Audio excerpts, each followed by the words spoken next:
Hello, and welcome to We Read It One Night, the podcast where two sisters invite you to join the romance revolution by recapping our favorite romance novels. Here's part 2 of a book that we both literally stayed up all night reading, Twilight by Stephenie Meyer. And in case you were holding your breath, part 3 will in fact be the last episode on this book. Enjoy the show! P.S.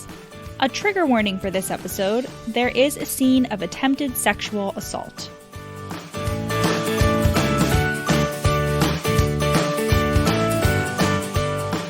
We just did this yesterday, so I don't have any banter. Letting you behind the curtain, listener. We don't, in fact, record these on a weekly basis.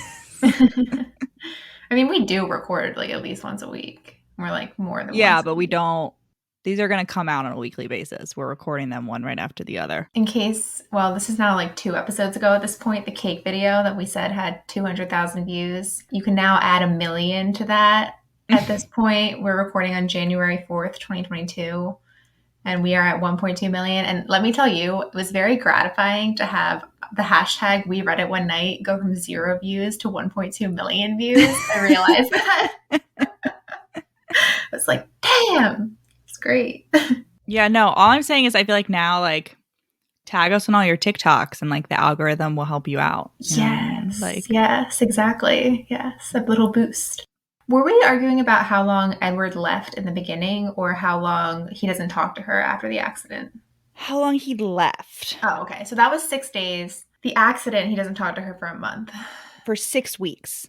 For 6 weeks. Okay, well, she's like the month that followed the accident was like embarrassing or whatever, and then I guess it's 2 more weeks. And then, yeah, no, he doesn't talk to her. So they know each other for like a total of 3 months, and we'll do a more detailed timeline probably in this episode because I think that's when I will reach that point in my notes. But yeah, they know each other for like maximum 3 months, and Edward doesn't talk to her for like a full 2 months of that. Which, like, I mean, is that really so out of the range for normal romances? Like, they normally only know each other for like a few days, up to a week before they're like declaring their undying love for each other. Listen, you're right.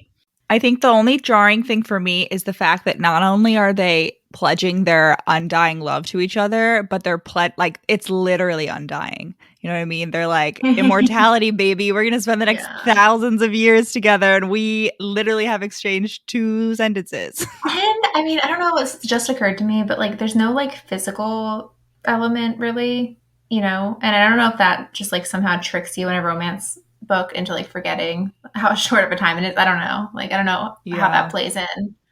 But this is very much just like girl meets boy, girl and boy stare at each other intensely. Girl and boy declare undying love. It's different in the vampire world, you know? Things are accelerated. Maybe because we were wondering whether like every time they kiss, because they definitely French at one point. They haven't Frenched yet, but like I feel like they definitely have French at one point before Bella gets turned into a vampire. And Edward's venom, like he doesn't have spit. He only like every bodily fluid, Stephenie Meyer confirmed, in a vampire is venom. Like the juice to like make their eyes juicy is venom. The sperm, like the fucking cum is venom. Everything is venom. So when they kiss and exchange saliva, Edward should be giving Bella some of that good venom, but she doesn't turn into No, because I think the venom has to get into your bloodstream. It's the same way you can't get like HIV or like any other bloodborne disease from kissing someone, you know? I mean, you can if you have a tiny cut in your mouth. Sure. Yeah. But it's very like unlikely and doesn't happen very like, often. Like, what if Bella has a fucking cold sore and then there you go. Sure. Now she's a vampire accidentally. And I know that's technically possible, but like, are there any confirmed cases of people getting a bloodborne disease? I don't know. I have no idea. I'm talking out of my ass right now, but like, I feel like it's not that big of a stretch. I thought you were going to say, are there any confirmed cases of people getting turned into vampires through kissing? I was like, I don't know, but if anybody knows the answer to that, let us know. No, the bigger issue for me is Edward getting some of Bella's saliva. Should we not jump the gun on this? No. We can't. That's a too big of a reveal, Rachel. It needs to be revealed in the moment. All right. So now Edward has just saved her life from a car. Also, a big part of the anti-Twilight, not like other girls backlash of the 2000 teens was, I'm not Team Edward. I'm not Team Jacob. I am Team Tyler's van. And I am ashamed to say that I, at one point, did post a meme that was Team Tyler's van. I take it back now, but man, that not like other girls juice really hit me hard. So, unfortunately, Tyler's van team loses. Bella is not dead because Edward saved her. And now he's just not fucking talking to her, but he is watching her while she's sleeping, ladies and gentlemen. And Bella is just really sad. Like, she's sad because like people keep asking if she's okay from almost being hit by a van. She's sad because Edward's not talking to her. She's sad because there's no sun. And I'm sitting here, I'm like, someone please God, get Bella a vitamin D lamp. I think Oh my I don't know whether the rest of the series would have happened if someone had gotten Bella a sun lamp. This poor girl, yeah. Like, get her a sun lamp, get her some supplements, get her like her weekly trip down to California. Like, I don't know. Yeah, because it's the winter. Because when we went to Forks, it was like not rainy. I was like, what is Right. this fake No, news? and that's my thing. Part of my brain still is like, oh, I just would love to move to Washington State. Like, the coastline is so beautiful. It's like, more mild winters. It's just like really beautiful nature. And yet I think that, and yet I know in my core that I would be miserable because I need the sun. And it's like, it's has the most cloud cover like of any place in the continental United States. And so I know I would just like not be a happy camper. And yet it's the effect of like, I think it happens to everyone at one point or another. Like, you go on vacation somewhere and you're like, wow, this is amazing. I could live here. But like, logically, you got to rein it in and be like, I could not live here. This is very different. Yeah. Coming here for one sunny week versus like, but it also doesn't really make sense why Bella would like complain that much about being in Forks for the summer, because I don't think it's like nice in the summer. Yeah, it was nice in the summer. It was like, it wasn't humid. It was like nice and like the air was crisp. It just shows, I mean, Charlie in almost every way is just like such an amazing dad, because like it just showed like he was willing to give up like 3 months with his daughter who like he loves to have around and he is like craving time with, just because she like wanted to go on vacation instead. And so he only gets 2 weeks with her for like 3 years in a row, or 5 years in a row, I guess. If you combine Charlie and Renee, you'd get like an average parent. Actually, or maybe Charlie is like what the average should be. Like, I don't know. I feel like Charlie's the average, because it's not like Charlie's like constantly trying to bond with Bella. You know what I mean? Like, he goes fishing every weekend and like he watches sports. Sure, but like as far as being like ride or die, like anything Bella needs, like I'm no hesitation. Yeah. Prioritizing your child's well-being, right? Which again, I guess is not. It's just it only seems exemplary when compared with Renee. Yeah.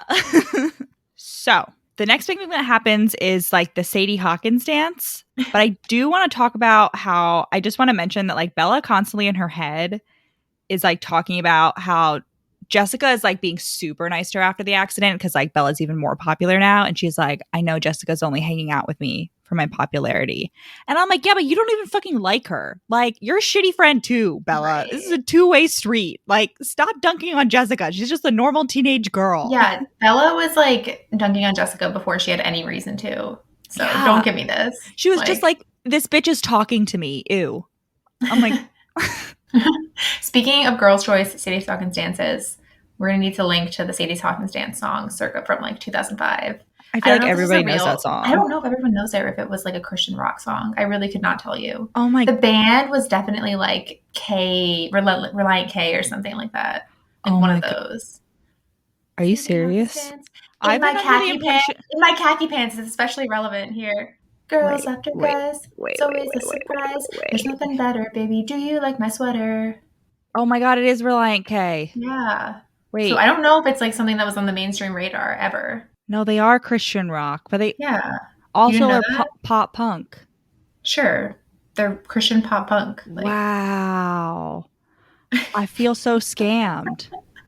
About that song or about Reliant K? About both. I thought that song was like on, I mean, obviously not on the same level as like Mr. Brightside, but like in the same category. You know what I mean? It's in the same category as another well, not quite, but like as another jam that people might not know that was definitely by a Christian rock band. They're like sunny with a high of 75 when you took my heavy heart and made, you know that song? No. So every time it's exactly 75 degrees, I think of that song. It's also Okay. by Reliant K. Of God. course it is. There's Ah, just so wow. you will never be able to fully measure the amount of like information like that we just like imbibed by osmosis. Like we're fully saturated. You squeeze me out like a sponge, and like a good 50% of the material that comes out will be just like random knowledge like that. like, What do you wait? What do you mean random like random knowledge? like Christian like Oh, references and like things that like you wouldn't even the think twice about. But if you evangelical mention it, culture is strong. yeah, exactly, exactly. Like if you mention it to the average person on the street, they'd be like, I have no idea what you're talking about. But like you think that it's like so normal. Everybody, yeah. At least, yeah. No, sometimes I sing like some of the Veggie Tales songs. yeah. Like I'm like Barbara Manatee, and people are like, "What?" You last week you tried to convince me that the bunny song, which is literally about Shadrach, Meshach, and Abednego, sung by King Nebuchadnezzar, whose name is Nebuchadnezzar Okay, in the but it's show, in that an that was Easter. secular. You tried to convince me that was secular.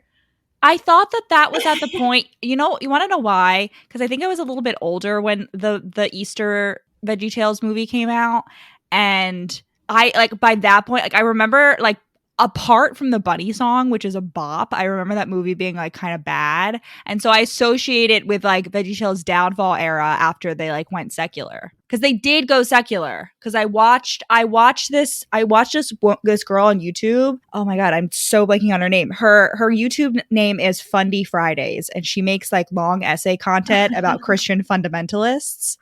And she made an episode recently about like the founder of Veggie Tales. And usually her episodes are like, look how horrible and cultish this person is. But sometimes she does episodes, she's like, this guy was just really nice. Like he just wanted to make talking, singing vegetables for kids. And like he was Yeah. really chill and like he seemed to be a nice guy.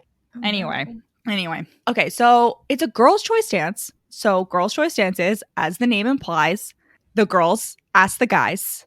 It's always a surprise. There's There's nothing nothing better. better. Baby, do you Baby, do like you my like my sweater? sweater?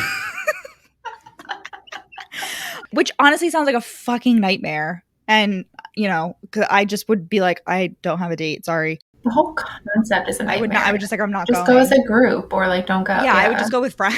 Right. I mean, that's what I did most of the time anyway. But instead of girls asking the guys in Twilight, all these boys keep asking Bella. But like being like going up to her and be like, so are you going to ask me to the Sadie Hawkins dance? Eric just straight up asks her. Yes. Yeah. So first, like Mike goes up and he's like, Jessica asked me to the girls' choice dance. And Bella is like, oh, that's great. You'll have fun with her. And Mike is like, oh, I thought you were going to ask me. And then Bella is like, you shouldn't make Jess wait any longer. It's rude. And I just loved that, like she just turned into like a governess or something. Yep. Like it was great. And then Chess Club Eric goes up to Bella and he is like, oh, were you going to ask me to the dance? And she's like, oh my God, no.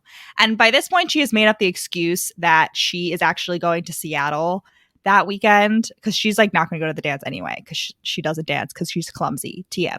Which is okay, which is the second big event that's going to be endlessly foreshadowed and then never fucking happens. Bella going to Seattle. Like the amount of times this is brought up and like agonized over just for it to never happen, which is something that like it should have been clear that it wasn't going to happen for like a while out. Like, you know what I mean? Like the weather. Yeah. Alice should know that. Whatever. It's never, yeah, the beach trip has yet to happen and the Seattle trip never fucking The happens pacing at this is just point. off the wall in this, especially the first half of this book. I don't hate it, but like it's just bizarre. No, it is. It's like 2 months and then like balls to the wall every single day. Yeah. Something is happening. I'm like, oh my God. I guess vampires move at super speed. So once Edward gets involved. Once they get going, it's inertia, yeah.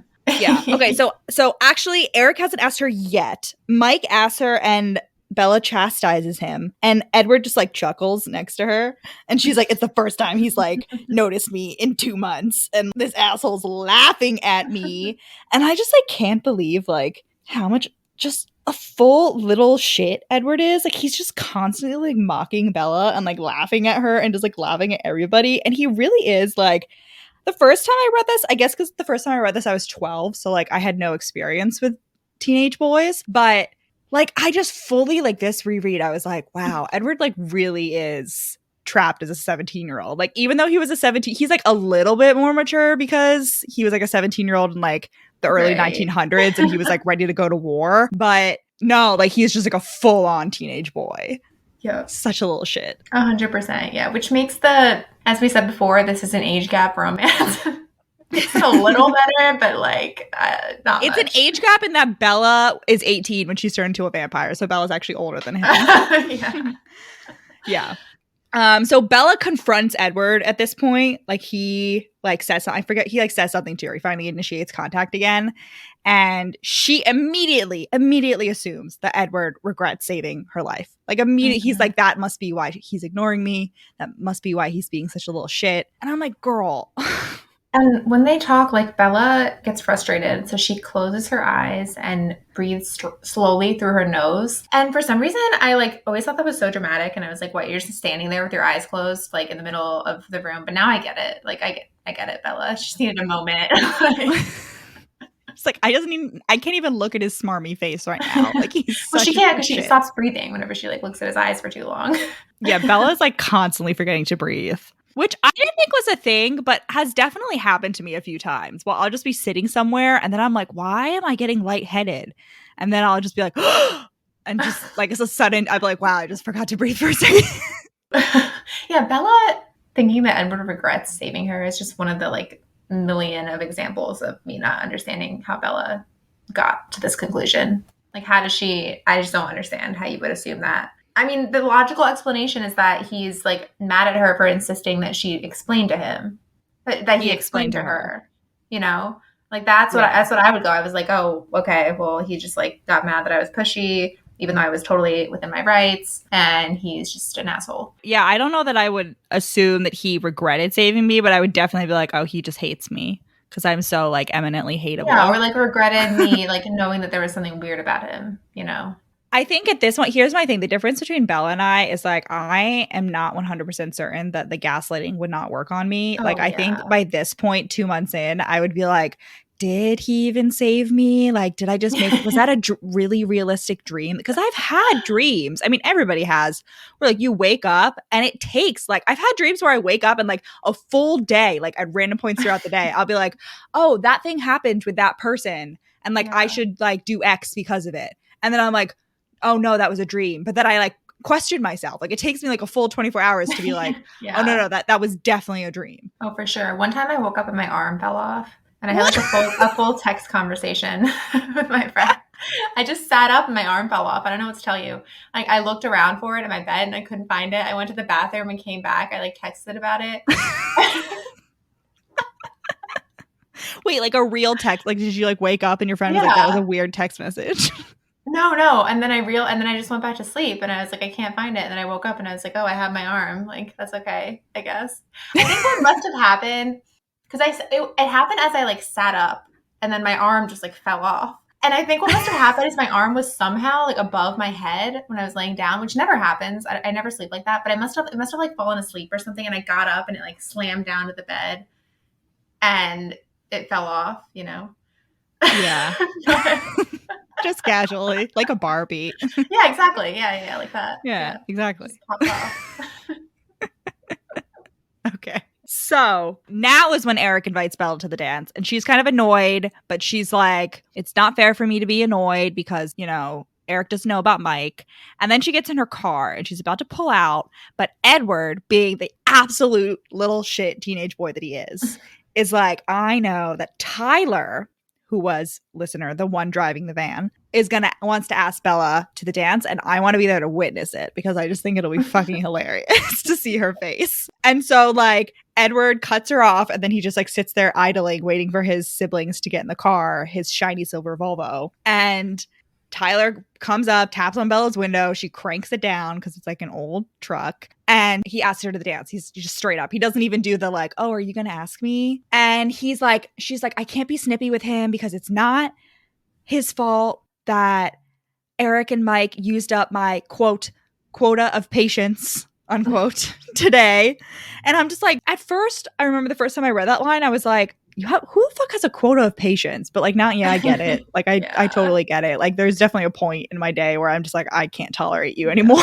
But it turns out that it is Tyler's fault because Mike did say that Bella was going to Seattle. And then he's like, there's always prom.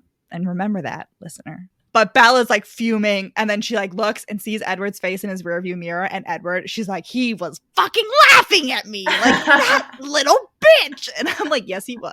Yeah. That was the whole point of this. Yeah.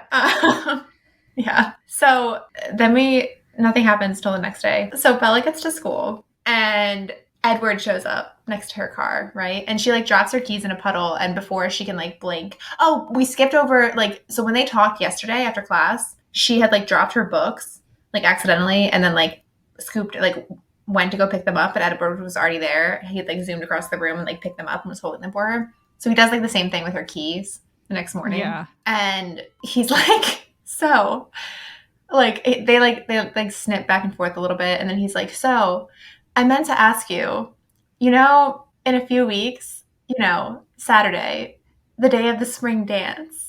She's like, are you trying to be funny? Like, are you fucking kidding me right now? He is. He's trying to be funny, but he's not trying to make her laugh. And he's like, were you serious about going to Seattle, or was that just like an excuse to get rid of Mike? And she's like, no, I really want to go. And he's like, do you want to ride? She's like, with who? Like, mystified, quote. And he's like, with me. And she's like, what? Like, and he's like, yeah, I need to go anyway. Let's go together. And she's like, why? And he says, I don't think your truck can make it there on one tank of gas. She's like, that's none of your business. And he's like, the wasting of finite resources is everyone's business. And I'm sitting here like, okay, listen, I appreciate Stephenie Meyer for throwing in this little like environmentally friendly line way back in 2005. However, Edward and the whole Cullen clan, because they don't eat people, they eat animals.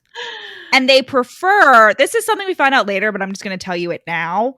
They prefer eating predators because predators taste like, I guess, more human. And so like they're tastier than deer, even though they can eat deer. And so like Emmett really likes to eat bears, and Edward really likes mountain lions. And I don't know what everybody else likes, but presumably they're also rare and potentially endangered predators who are incredibly important to this ecosystem. Like, he's like, the wasting of finite resources is everybody's business. And I'm like, okay, but you're killing fucking endangered species just because they taste better. And also, you're constantly wasting food. Pick a side, Edward. You can't complain about Bella's fossil fuel usage and then like ravage the fucking environment of the Pacific Northwest. Yeah, they're like, oh, we go to places with an overpopulation of predators. And I'm like, what? So you time travel?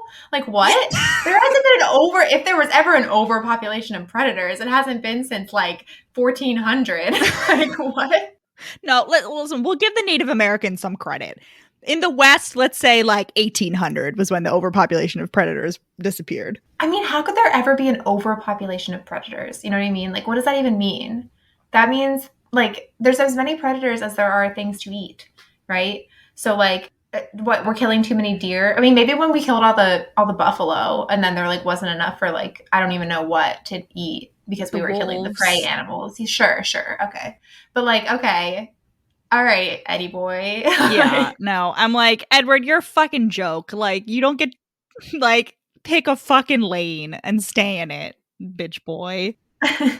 But naturally, Bella agrees to go with him because she forgets to breathe. This might be the first time she forgets to breathe. No, she's just dazzled. She's breathing, but she like forgets to think. She's incapable of thinking. And then Bella goes into lunch later that day. And naturally, as she's been doing she's picked up this habit over the past like 2 months when he wasn't talking to her. Actually, first when he like left to go to Alaska originally. And she looks over at his table and she's like, oh my God, Edward's gone. There's only 4 Cullens. Like, where is he? And then who says it? It's like Jess is like, Edward Cullen is staring at you. Yeah, and then she looks over and he's just like dramatically sitting at his own loner table, and he crooks a finger at her. He does like a come hither, and it's like described as like this like sexy and mysterious thing. But I'm like, what a fucking weirdo. He's such a dweeb.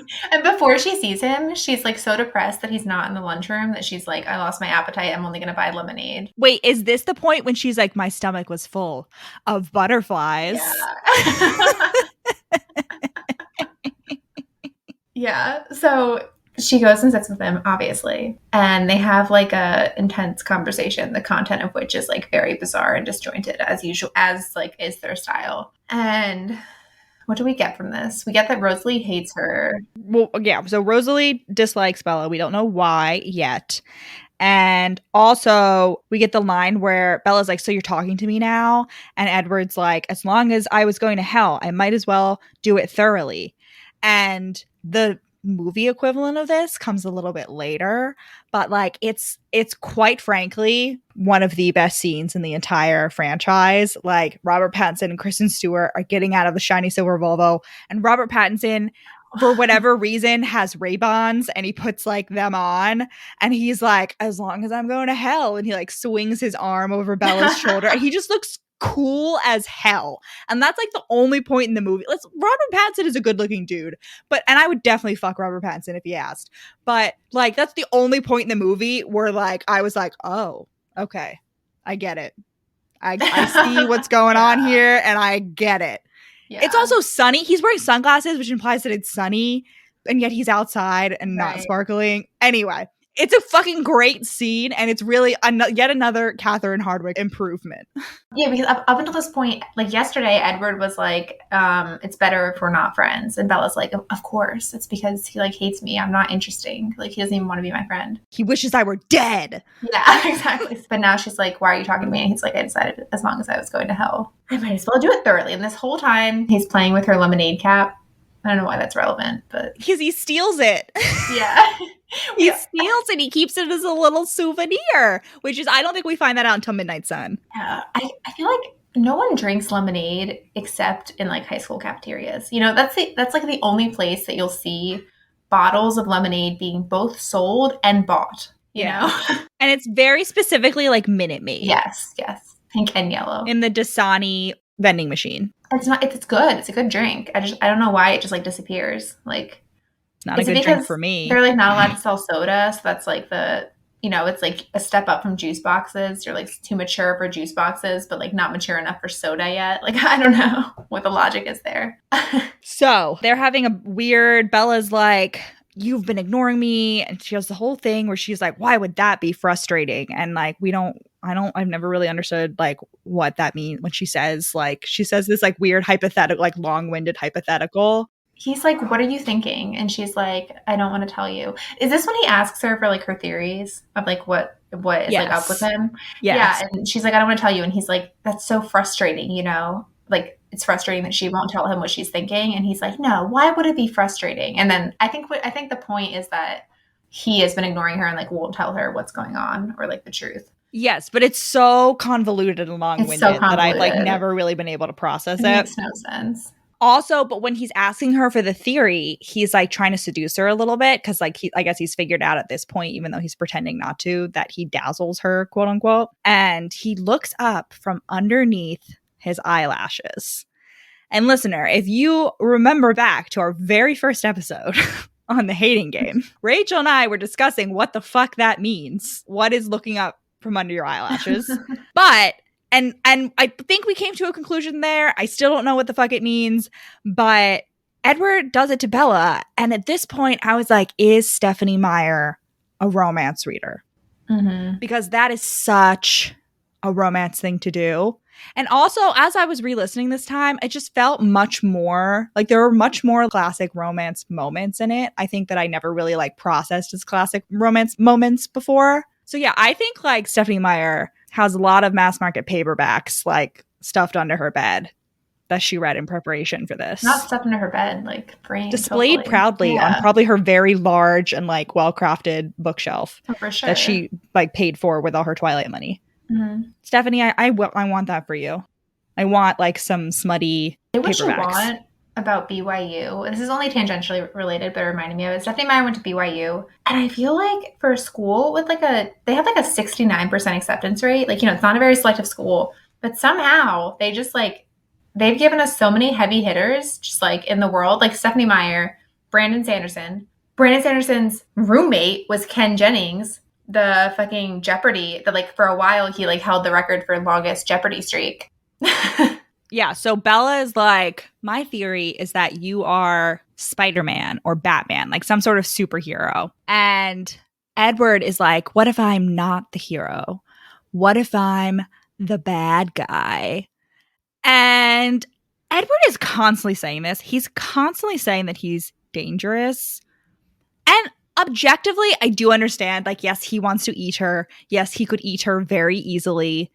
Yes, like objectively, he is dangerous, but we're really never given any evidence. And Bella even points this out. She's like, I don't know, like, you saved my life like 3 times. Like, I don't know what the fuck you're talking about. We're never given any evidence that Edward is dangerous. And I kind of wish that we had been. Like, I kind of wish that we got like a little Edward, like a mini redemption arc. Like, not necessarily like doing bad things to Bella and then being sorry about it, but like, I don't know, just something more, something a little more spicy. Yeah. I mean, it's just, he's just so dramatic. Like, I don't know how Bella puts up with it because, yeah, like at this point, there's no evidence that he's not like a bad boy. It just sounds like he's trying to say, like, I'm dangerous, I'm bad, I'm edgy. And like, just look at him. Like, you're wearing khakis, bro. Like, what? The baddest he looks is in the movie when he puts on the Ray-Bans and he's like wearing like a dark jacket that's different than his regular pea coat, and he's like, as long as I'm going to hell. And that's like really his only bad boy moment, and it's probably why like that's his one sexy moment in that movie. Right. Like, he's not even the one who handles like the underground like documents and stuff for the family. And he, like, there's nothing like that, that's all Jasper. Yeah, I wish he were a little bit dangerous. He has zero organized crime connections is what I'm saying. If Twilight were a mafia romance, I really think it would have been a million times like more popular. As popular as it was, like it just would have skyrocketed. I also want to say in the movie, this is the scene. This scene takes place while Bella's like at the salad bar. I don't know why Forks High School has a salad bar, but it does. And something else I learned from the Catherine Hardwicke Twilight Director's Guide is there's a scene in the movie. So the cover of Twilight, for those of you that don't know, is like these pale hands holding an apple. And it's like very iconic cover. And they recreate it in the movie where like they have an apple fall off the salad bar. I don't know why there's a whole ass apple in the salad bar, but it is. And Robert Pattinson's Edward Cullen catches it in his hands, like in the way of the cover. And that scene apparently took them like hours to film because they could not get the apple to land in the right spot.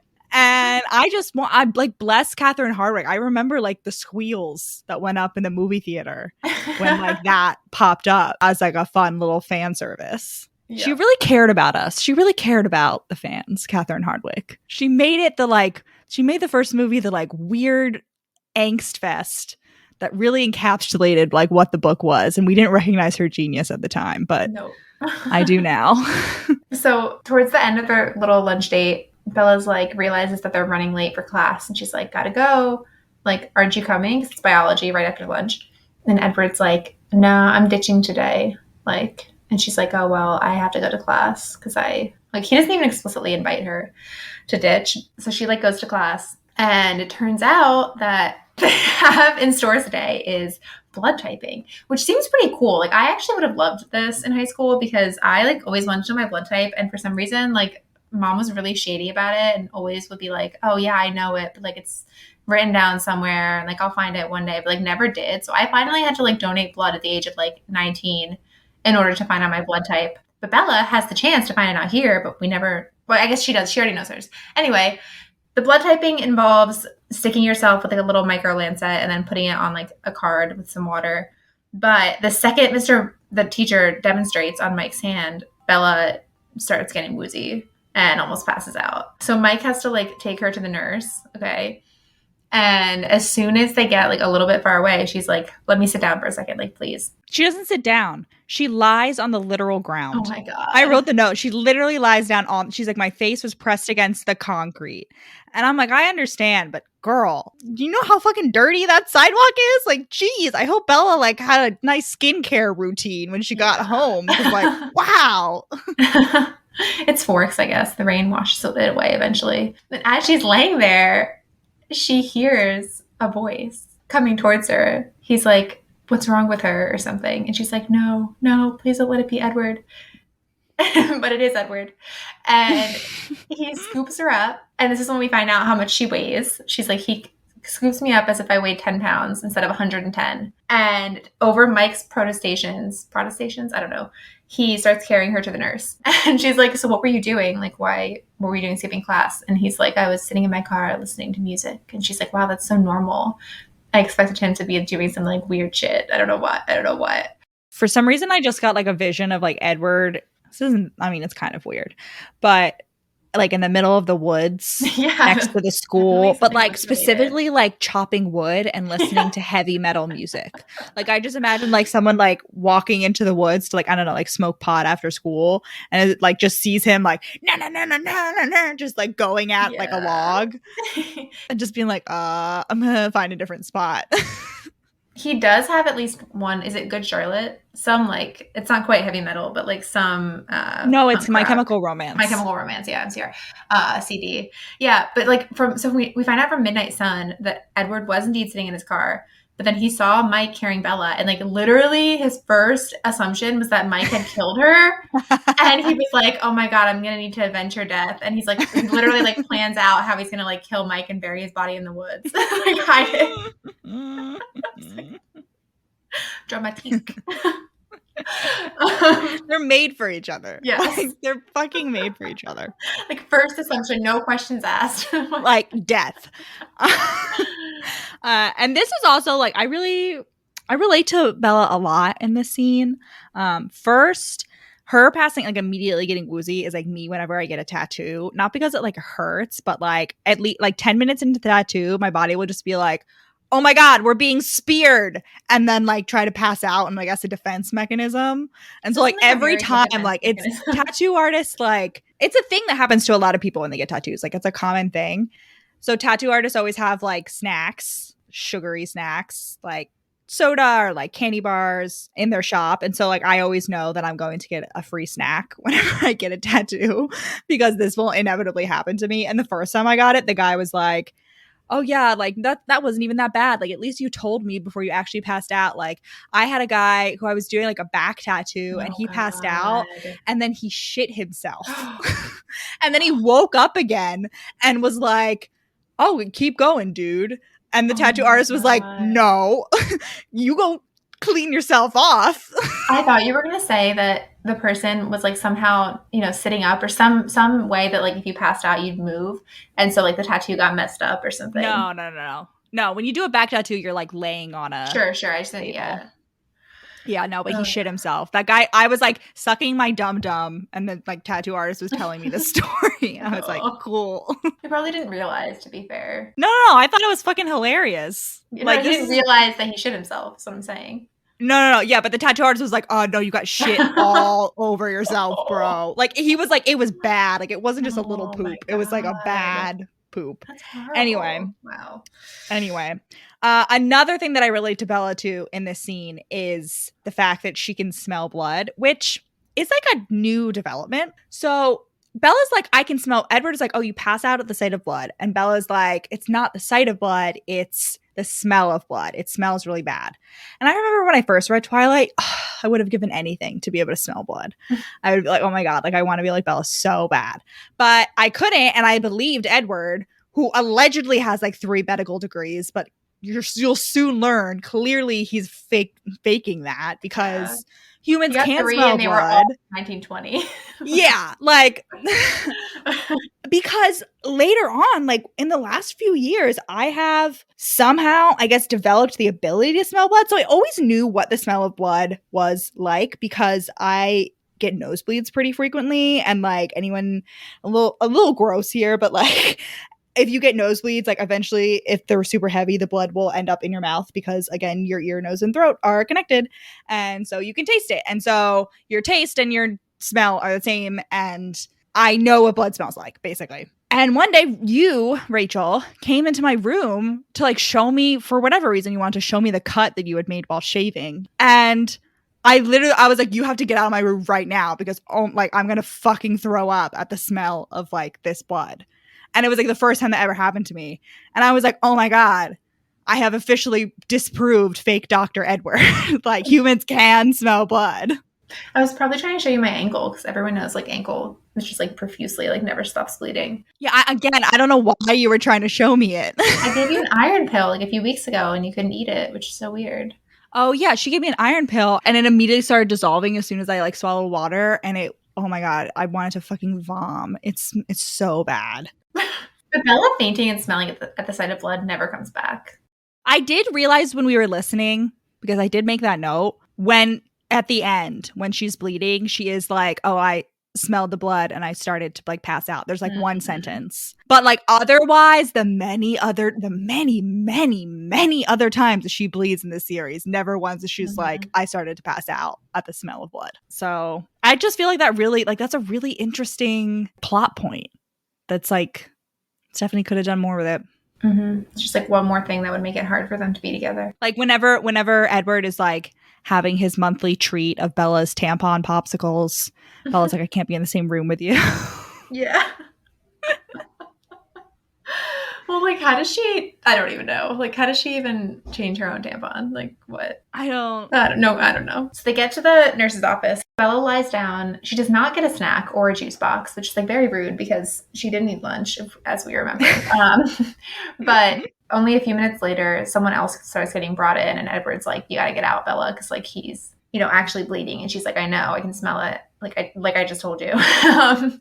And so they get out of there. This is when he gives her like the fake doctor advice that humans can't smell blood. Mike is the one who brought the other person in, and he's like, I'll see you in gym. And she's like, oh, gym. Edward's like, leave it to me. And so he like gets her out of gym by saying like, can she just go home, to the receptionist? And then they're walking outside and she's like, all right, see you later, and tries to start like walking off to her car. And instead of being a normal person and being like, I want to drive you home, he grabs the back of her jacket and starts dragging her towards his car. Yeah. Like, Edward, this is like one of your worst looks. Like, dude, for what? Yeah, I don't like And then she's like, oh, I thought about running, but I knew he would just like catch. He like shoves her against the car, like literally throws her into the car door. And for someone who later on is going to be like, I could try to stroke your face and accidentally crush your skull, it's bold of him to be like like throwing her into cars like this. Also, right before this, she's like, it's like obviously it's Forks, so it's like misting a little bit, and she like puts her face up to the rain to like wash it clear of like the sweat or whatever. And we find out from Midnight Sun that he's like, oh, the reason she can do that is because she's not like other girls. She doesn't wear makeup. Like they would never do that. Gross. Get out of here. Miss me with that.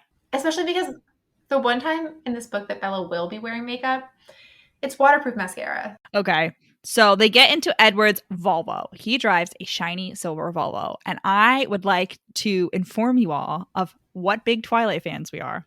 So Stephenie Meyer, her brother, Seth, who runs her website, is a car guy. He really likes cars. So on her website, I don't know whether it's still on her website, but on her old website, there was a whole section that was like, these are the cars that the Cullens have. Like, these are exactly the makes and models. And Edward's Volvo, which never appears in the fucking movie. They never give him this brand of Volvo in the movie. But his Volvo was a Volvo S60R. The R is like the sports version. Like, it is still there. Speedy. It is still there. Thank God. Good for you, Stephenie. So you can go look that up. But we had that car. We didn't have a silver version, unfortunately, because we bought it used, but we had the car. The version on her website is gray. It's fucking gray. It's not silver. It definitely was silver at one point. Yeah. She's changed that picture then. Okay.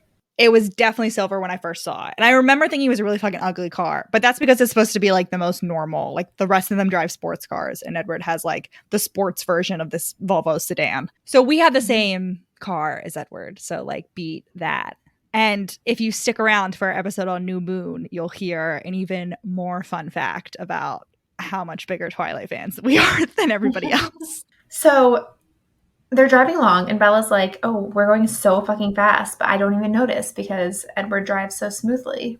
And this starts the debate of like, how good are the roads in Forks? I remember them being really good. So like, it's definitely possible. I understand. I understand this, but okay, so my thing is like, no matter how good a driver you are, even if you're driving perfectly straight all the time, which like Edward is, he's like always like, he never veers like from the center of the lane. There are still going to be fucking rocks and shit on the road. And Forks is a wet place that does get freezing. So, the pothole game there is wild. And I just like, no matter, even if it's like literally a newly paved road, there's still going to be like little bumps on it. Like, no matter how fast you're going. But that's my thing is like, picture you're on a bike, okay? And you're driving on like a rough, like gravel path or a pothole road. If you're going really slow, you're going to like go in and out of every divot versus if you're going really fast, you just like zoom, like glide right on top, I understand this, but like still, like, Yeah. unless Edward's like running red lights. Another thing that happens during the car is that Edward puts on a CD and Bella's like, oh, I love this song. And he's like, you know this song? With like total shock. But it's fucking Claire de Lune by, as Ileana pronounces it, WC. They like bond over it. It is a bop, which is why I forgive him for being French. But sure. But Edward being like, I am shocked. Like literally the most like this fucking Heart and Soul and like The Entertainer are like the three most popular like piano lesson songs. Like what? Yeah. Everybody fucking knows Claire de Lune. Yeah. At this point, like Ocean's 11 has come out and they play Claire de Lune at the end of that movie. Like it's been used like in a mainstream action movie. Everybody fucking knows Claire de Lune. It's not my favorite Debussy song though, but is yours fucking Moonlight Sonata? No, Arabesque, number 1. Can you tell that we're big Debussy fans? Oh, you're a fan of Debussy? Named 3 of his albums. I'm still not sure how to pronounce the name, though. Like, I'm saying that because that's how Ileana again, it's French, and so I will not be bothered to pronounce it. It's so absurd. You know who he kind of looks like? Zach Galifianakis. He really does, though, I think. And I probably wouldn't even remember the name Zach Galifianakis except for that song that's like, woke up with a strange tattoo. It kind of looked just like you, mixed with Zach Galifianakis. Okay. A little bit. I see it a little bit. He kind of looks like Zach Galifianakis mixed with Leonardo DiCaprio. But like current no Leonardo DiCaprio. No. Current Leonardo DiCaprio. Like old Leonardo DiCaprio. Not he young. looks a hell of a lot like Zach Galifianakis, especially from the side. Yeah. Okay. Well, good to know. Zach Galifianakis wrote Claire de Lune confirmed. Zach Galifianakis is actually an immortal Zach vampire. Galifianakis. Guys, it's all coming together, all right? Edward is such a gatekeeping Debussy fan because it's actually Zach Galifianakis, and he's the one who lets them time travel back to a time when there is an overpopulation of predators. Yeah. Yeah. It's all coming together. Yeah. I love it.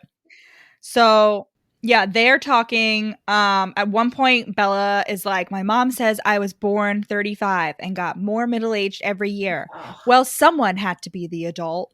And I was like, bitch, so girl. You admit it. So you admit your mom's is like actually neglectful and abusive. Like, what the fuck? I'm just like, you need to see. Bella needs a therapist just so she can see how shitty a mom Renee is. She basically goes no contact though by the end of this whole saga. Yeah, good for her. Good for unintentional no contact. Good for her.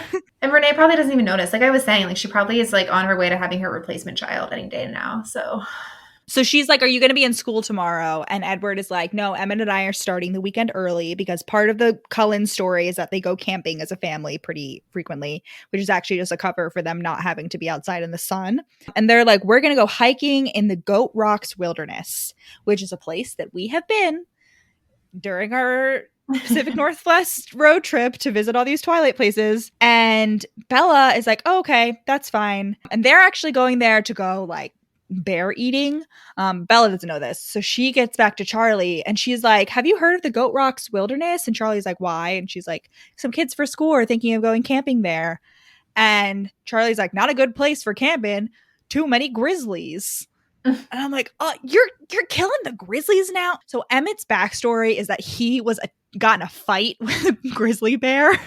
So confirmed Emmett would not survive, like, win a bear attack. He got in a fight with a grizzly bear, and then Rosalie found him and was like, I'm in love with a vampire imprinted on him. And then she, like, carries him back to Carlisle and turns him into a vampire. But so because Emmett is a petty bitch, his favorite snack is grizzly bears, particularly irritable ones, right after they come out from hibernation. So, like, these poor bears have been sleeping the whole winter.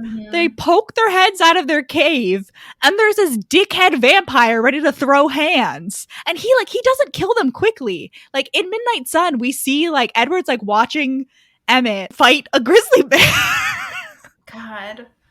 Poor It's probably bears. like the least efficient time to slurp them up too, right? Like I don't know. I'm assuming though, like bears like gain a lot of weight after hibernation in preparation for the next hibernation, and I'm assuming blood flow goes up commensurately with that. Oh, I don't know. Yeah, like I don't it know. just seems extraordinarily inefficient and rude, frankly. Just very mean. Yep. Mean-spirited. But yeah, so confirmed, human Emmett would not survive a bear attack. I don't think a single goddamn person, except maybe Jessica and maybe Jacob Black. Jacob Black, even before he turns into a werewolf, would survive a bear attack. I think Jessica could do it. Again, I think Jessica, she just has that like feral energy in her. Like I think she could just go absolutely buck wild. And she's small, so she could like dodge easily. Yeah. And we know that her hair adds at least 4 inches to her height. Yes, so like the bear tries to swipe and all it gets is curls. Yes. It's like that sheep. So I saw this video, this like one of those like informational Facebook videos about this sheep who escaped who got like lost in the wilderness, and then they found him like, I don't know, like a year later. I forget how long later. It was a while later. And for those of you that don't know, sheep have to be sheared. Like they have to get sheared every year because their wool will just not stop growing. Like it will just grow until they like die from heat stroke. So this sheep was out in the wilderness. He wasn't getting his like yearly shave. And his wool grew so thick and matted that the reason he survived, they think, is because predators were just incapable of biting into him. They just like kept getting mouthfuls of wool. And so that's what I'm imagining is like Jessica fighting this bear. Like the bear tries to eat her head and just gets like a mouthful of her like perm. Yep. I think Rosalie, pre-transformation, also had a chance of surviving a bear attack. I don't know that Rosalie would have been able to survive a bear attack. I think post-transformation Rosalie... Obviously. No. I'm still talking like Rosalie's personality post-transformation, if she weren't a vampire, 100% would be able to survive a bear attack. Like, that's what I was going to say. She's beating the shit out of that bear. Yeah. But before her transformation, I don't know that she would have... I think the difference, I think Rosalie always had the inner strength to survive a bear attack. But I don't think she believed that she had the inner strength to survive a bear attack before she got turned into a vampire.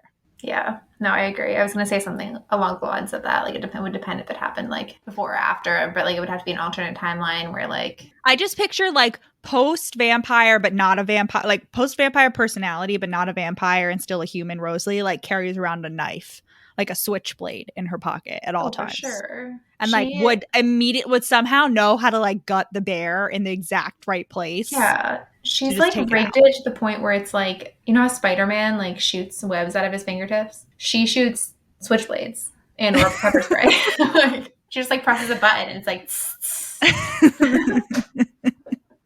Also her teeth definitely capped. For sure. Yeah. She wears like stylish rings, but like they're actually like brass knuckles. Darts, yeah. Poison darts. So Edward drops Bella off at home. Is this when he like breathes on her and she's like, "Oh my god, No, that's later. Okay. They're not dating yet. No, next is the fucking beach trip. Woo! This much anticipated beach trip. It's allegedly in the 60s, which is pretty warm for winter. So like it actually doesn't sound that miserable. And one thing we forgot to mention is that after the nurse situation, Bella had like run into Mike or something with Edward and the beach trip got brought up. And then afterwards, Bella's like, "Are you coming to Edward? Like, are you coming to the beach?" And he doesn't say no. And he's like, "Where is it? Like, which beach? Where are you guys going?" And she's like, "Oh, La Push." And then he's like, "Oh, no, I can't." So it's setting up a little something there. So they all head down to the beach in Mike's mom's van. And we're not clear on allegedly they're going to First Beach. We've been to First Beach, and it does not look like how it's described. It was like Second Beach that is like much closer. No. Okay, so Stephenie Meyer combines the descriptions of First Beach and Third Beach in this. Because First Beach has So at one point she describes there's like a big forest and there's the beach in the book is like forest and then a bunch of like and then the beach has a bunch of like driftwood and has tide pools and the tide pools and the driftwood are on third beach and first beach has the forest. And So the she parking comes lot and like walkable to town. no. Third beach. The one in town is third beach. You sure? Maybe I'm mixing them up. I don't know. Either way, yeah. The one with the forest, the one with the tide pools and the driftwood is the one with the parking lot And you have and to, the like, Quilly Reservation town. Yeah, and the one that like looks more like it, you have to like trek to get there, like through the woods. It's not just like by the parking lot. Yeah. But it's very beautiful. Huge driftwood trees, beautiful God, waves, it's so rocks, beautiful. as promised. Yeah. Beautiful highly tide recommend. pools. Yeah, it's lovely. And Bella has never seen a driftwood fire, I guess. And Mike's like, let me show you. And it's great. And then they all I've go never and, like, seen a driftwood fire. I want to see one. It's described that's as a like good being really point. pretty. Yeah, it's true. I don't know why I'm roasting Bella for this. So they all go on like a little trek to the tide pools, and when they come back, their group has grown because some teenagers from the reservation have come to socialize. So Bella gets back. She goes and sits down next to Angela, and Mike comes up and offers them an array of sandwiches, a tray of sandwiches, and an array of sodas to choose from. We said a little bit earlier how like accurate of a teenage boy Edward is. For as accurate as he is, Mike in this situation is like totally balances that out and like wipes the slate clean because like I'm sorry, maybe Mormons are different, but like offering me not even just like a sandwich and a soda, an array of sodas to choose from. And bringing them to me, not like squatting by the cooler across the fire and be like, yo, anyone want a Coke? And then like throwing it to me so that it gets all shaken up and explodes all over me when I open it. Like that's the realistic scenario in this situation. Even for a boy that has a crush on you. I learned recently that Mormon churches have like these teen dances every month where like a bunch of, I forget what it's called, it's like a stake dance. And all the churches get together and like have a big teen dance. And it reminded me of like the dances that would be held at like our local health club / gym monopoly in our town that like I lived for. Like they were amazing. So like I get it. Like I never this is the first time I've really seen the appeal of Mormonism. But is this like the kind of thing they teach there? Like offer your ladies like not just one soda? I mean, if they do, like that good. Yeah. Like chivalry is not dead in the Mormon faith. Yeah. Like God. So as I said before, so there are like other teenagers from the reservation, and one of them goes around and like one of them who Bella's like, oh, he looks really old, like too old to be hanging out with us. He introduces He's like the rest 20. of them. Yeah. And but he physically looks like a 25-year-old, right? Yes. Yeah. Which, well, I mean, yeah, but yeah, you'll find out why in New Moon. Yeah. Bella notices that when one of them is introduced, he like looks like a younger boy. He looks over with interest at her, and she's like, "Oh, he just has a crush on me, obviously."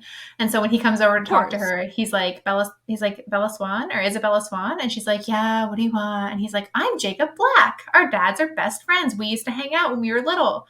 And she's like, I fixed the car that you drive. Right. Yeah. And he's like, "Oh, you would have known my older sisters, Rachel and Rebecca," which let's not even get into how fucking weird it is that she named them Rachel, Rebecca. She named them Jacob, and then two of his wives are his twin sisters. Yes, biblical. Like, God.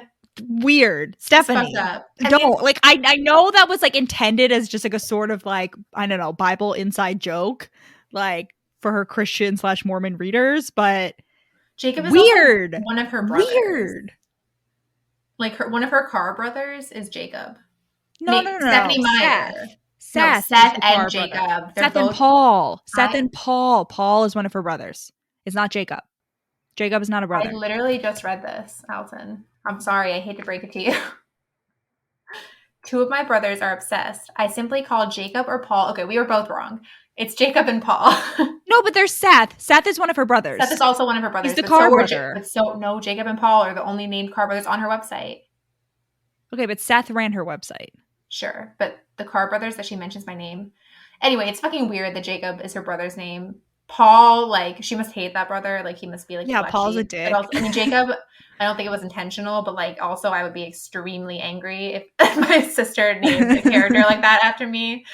Seth is the only one who, like, good. Super I'd be chill. honored. Yeah. I would take Jacob Seth in or this Heidi. book is great. Jacob is Sure. this book, and this book is great. Yeah. He's just cute. He's like a cute little, he's like 14 years old. Respectful, He's nice. so much younger than Bella. Yeah. She's 17. She's like closer to 18 than 17 at this point. He's 15 at this point, isn't he? No, He just he's turned about 15. to get his license. He just turned 15. He's like, Bella's like 17 and like a half, and Jacob like just turned 15. Mhm. Yeah, So yeah, for that's sure. a Oh, no, I'm not significant saying age gap I'm saying he's 15 or 14. That's all. Like, for yeah, a it's huge teenager. gap, yeah. But he literally like last week turned 15. Like that was it. I do want to say also just more movie facts. So in the rest of the series, so Jacob is played by Taylor Lautner, teen heartthrob extraordinaire. And in the rest of the series, none of the Quileute members, except for I think Billy is Native American, the actor. But the rest of them are not played by Native American actors. They're just played by like tan men with dark hair. But Catherine Hardwicke coming in clutch again.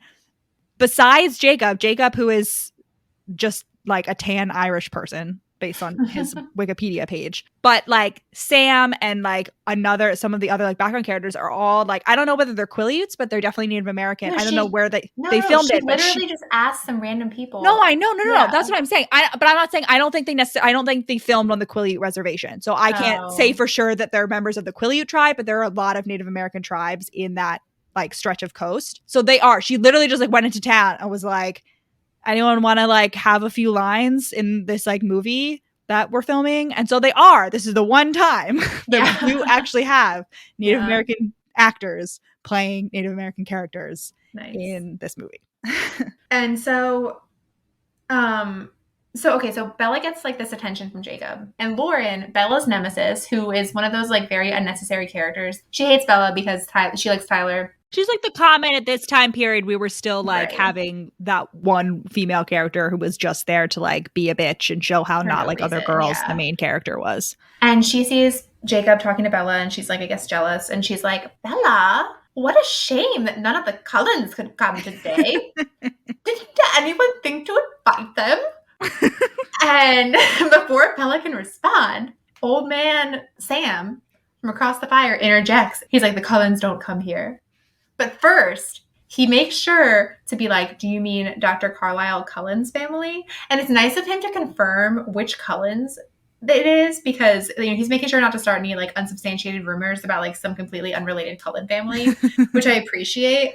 And this also makes me realize, like, do you think that every time like the members of the tribe that are in the know, do you think every time they interact with people not in the tribe, they try to like slip in some passive aggressive comments about the Cullens that are not like explicitly outing them, but they like hope in the hopes that someone else will figure it out so that like they can expose the Cullens without having to break the treaty? For sure. 100%. And like the real reason that Billy is eventually so upset with Bella is not because he's like worried for her safety. It's because he's like, you finally fucking figured it out, but you're not loyal to us.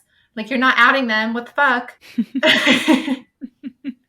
Because there's no reason for Sam to like make this comment except to like stir shit, you know? The Cullens don't come here. Like, the Cullens aren't going to come there. It doesn't matter if Lauren knows or not, you know? Like, what? For sure. So Bella's like, something's up. And she's like, my plan is to flirt/seduce Jacob into telling me all the hot goss about the Cullens.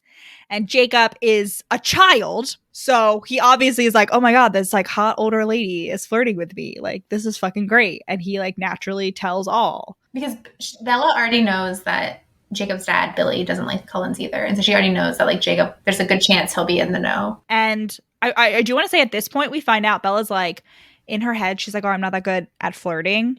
And in Midnight Sun, not now, but like at some point later in Midnight Sun, we find out that the reason Bella's not good at flirting and the reason she never had a boyfriend was because she was too busy taking care of Renee. Like, she's literally like, I did not have time to go on a date to the movies because I was too busy running the fucking household. And eventually everybody stopped asking. Like, just Midnight Sun in general just exposes Renee to such a higher degree than this book does. Of like, Stephenie Meyer like wrote Midnight Sun, and because Midnight Sun didn't come out officially until like 15 years after Twilight. Stephenie Meyer was like, fuck Renee. Like, she just wanted to burn the whole thing down in Midnight Sun. She was like, I held back in Twilight, but like, time to destroy Renee's reputation. I mean, it's good because like that is the biggest tragedy, I feel like, of Twilight, the saga, is that Bella has to like never speak to her mom again, basically. But as long as, you know, like, I mean, listen, I'm not saying that Renee deserves to like think her daughter's dead, but like this bitch deserves to be cut out at least. So Bella flirts with Jacob by looking up at him underneath her eyelashes, etc.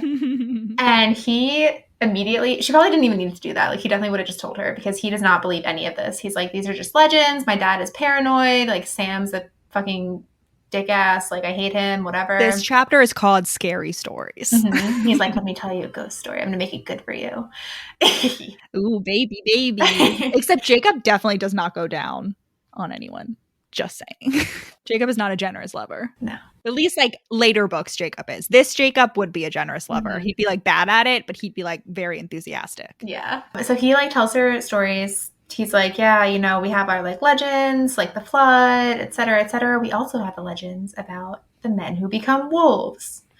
And he's like, yeah, my ancestors. And she's like, werewolves? He's like, well, wolves who become men. Like, the wolves are our like friends. We really dig them. And the reason they're the wolves is to fight the cold ones. And he's like super dramatic about what the cold ones are. He's like, they're super cold. And like, yeah, and whatever. And she's like, are the Cullens like that? And he's like, yeah, a bunch of them like came to our town hundreds of years ago, in my, not hundreds, whatever, in my great grandfather's time. And we made a treaty with them because they weren't supposed to be dangerous to people. And this is all before he even like says that they're vampires, whatever. But he does tell that they're vampires in the book. In the movie, he just calls them the cold ones. And then Kristen Stewart goes and like Googles cold ones. And I'm just like, how does like Budweiser not like the cold one with the boys? My grandfather fought the cold ones. Prohibition! It's prohibition! Oh my God. So Bella's like, are the Cullens like the cold ones? And Jacob's like, they're the same ones. Dun, dun, dun. Bum, bum. So Bella's like, oh my God, I figured it all out. Oh, so after he tells her, Jacob's like, will you please don't tell Charlie I told you any of this, because him and Billy like already got into a fight when like he found out that some of the people in the tribe weren't going to the hospital after Carlisle started working there. And this just makes me realize like the amount of damage the Cullens are causing the Quileute tribe over this 2 to 3 year period. Like, not only are they turning them into werewolves and like making them, you know, need to drop out of school, but like people haven't been going to the hospital. Like, how many people just didn't get needed medical care because their doctor was a vampire? Like, what? Imagine like you need to give birth or you break your leg. Like, what are you gonna do? Book it up to Port Angeles? We've traveled this road and we've done the math on this. Like, it adds like it's like an hour from Forks to Port Angeles, and it's 25 minutes in the opposite direction from Forks to the reservation. So it's like an hour and 25 minutes to the closest hospital. Like, what? Yeah. So if you want to make reparations for that, donate to the Quileute Move to Higher Ground Fund in the description of this episode. Also, because I don't know like how much the story that Jacob tells is like actually part of like the Quileute culture, but Stephenie, like the wolf thing is definitely like taken from the Quileute culture. Mm-hmm. Like Stephenie Meyer really took a lot from the Quileute tribe and like did not really give them anything for it. So donate to the Quileute Move to Higher Ground Fund to help them get out of the tsunami zone. Woo-hoo. I honestly feel like there's like a slander lawsuit somewhere in there just for having like Jacob be the character that he becomes like later on. God. Well, listen, you're in law school. You know what your path is. You become a lawyer, then you become a judge. Then I bring the case, or I get someone to bring the case, because it would be a conflict of interest if I were bringing the case. If you were behind it, it would still No. I'm secretly behind it. I'm like funding it with like dark money from like our future Patreon or something. And so then you rule in the Quileute tribe's favor. No. Moving on. So Bella is like super floored by this. And she goes home. She goes straight up to bed, lays in her bed with her boots on, in her dirty outside clothes with her fucking boots on that are probably covered in wet sand. Like, girl, that's like the nastiest shit I've ever heard. And she listens on repeat to a on top volume a My Chemical Romance CD until she finally Or falls asleep. Muse. Or Muse. I'm not sure whether it's Muse or so. Gave Muse it to was her. Stephenie Meyer's muse during this book, but like My Chemical Romance was also a big inspiration for Twilight. And this only works until like 5 a.m. when she wakes up, still in her jeans with a French braid, with her fucking boots on, and she can't fall back asleep. So she gets up, wriggles out of it, her clothes, whatever, and like putzes around in one of my like favorite montages. She like takes a shower and then she goes and like boots up her dial-up computer. But because it takes so long to boot up, she has time to go downstairs and make herself a bowl of cereal and wash the bowl. And I just love the like imagery. Like, I don't know why. I just like love this whole like thing. And I'm imagining she is like munching her cereal in the kitchen. And I'm just imagining like in the distance, you hear the dial-up sound of the computer. And I don't know. And then, so like, I don't know if this is the place to say it, but like Bella eats a lot of cereal for breakfast in this book. And it just made me realize, like, I don't know how I blocked this out, but like, it made me realize that I ate cereal for breakfast for years, like one bowl. And like cereal at any other time of day, like cereal for dinner, cereal as a snack, delicious, wonderful, satisfying. Cereal for breakfast, there's like nothing worse. It's like not satisfying. You're hungry in less than 2 hours. It's like, I don't know where I just remember my like health teacher one time, for some reason, she was like, yeah, she was teaching us about like serving sizes and like, nutrition facts. And she was like, yeah. And so like, you look at this cereal nutrition fact and like, obviously no one eats like just half a cup. They eat like 3 cups. I remember being like, what? Like, you're crazy, girl. But like, that's what I should have been eating. I don't know if it would have worked better, but like, it was not it. Cereal for breakfast. Like, girl, whatever. Bella's in high school. It's like two things about that. One, I think you probably were eating more than half a cup because half a cup of cereal is like nothing. It's still not Remember, enough. I measured it once and it was nothing. Yeah. Second of all, I have a confession to make. What? I had a bowl of cereal for breakfast this morning. And how much later were you hungry? That is my only meal that I've eaten today. I think the reason it's so unacceptable for breakfast, especially when you're leaving the house, is because you can't continue to eat afterwards, Like that. I think that's why it's fine at night or at dinner, because if you get hungry again, you can just eat because you're already home. Whereas if you have to go to like first period English class and then second period, gym or whatever, like you can't. There's no like snack time in high school, unfortunately. Well, there was for me. I just snacked endlessly in high school. Even if the syllabus was like no food in class, nobody ever called me out on it. Very cool. Bella has her bowl of cereal and then she goes back up and she has to sit on her computer and shoot down the like thousands of pop-ups that have like shown up in the time that it's taken her computer to boot up. And like, I remember having dial-up. Like, I was old enough to remember that. And like, you should not have that many pop-ups unless you have a virus or something, girl. Like, what? Like, yeah, what? So finally, she can procrastinate no longer. And she types in the word vampire and then sifts through a lot of things before she gets to the infamous vampires A to Z.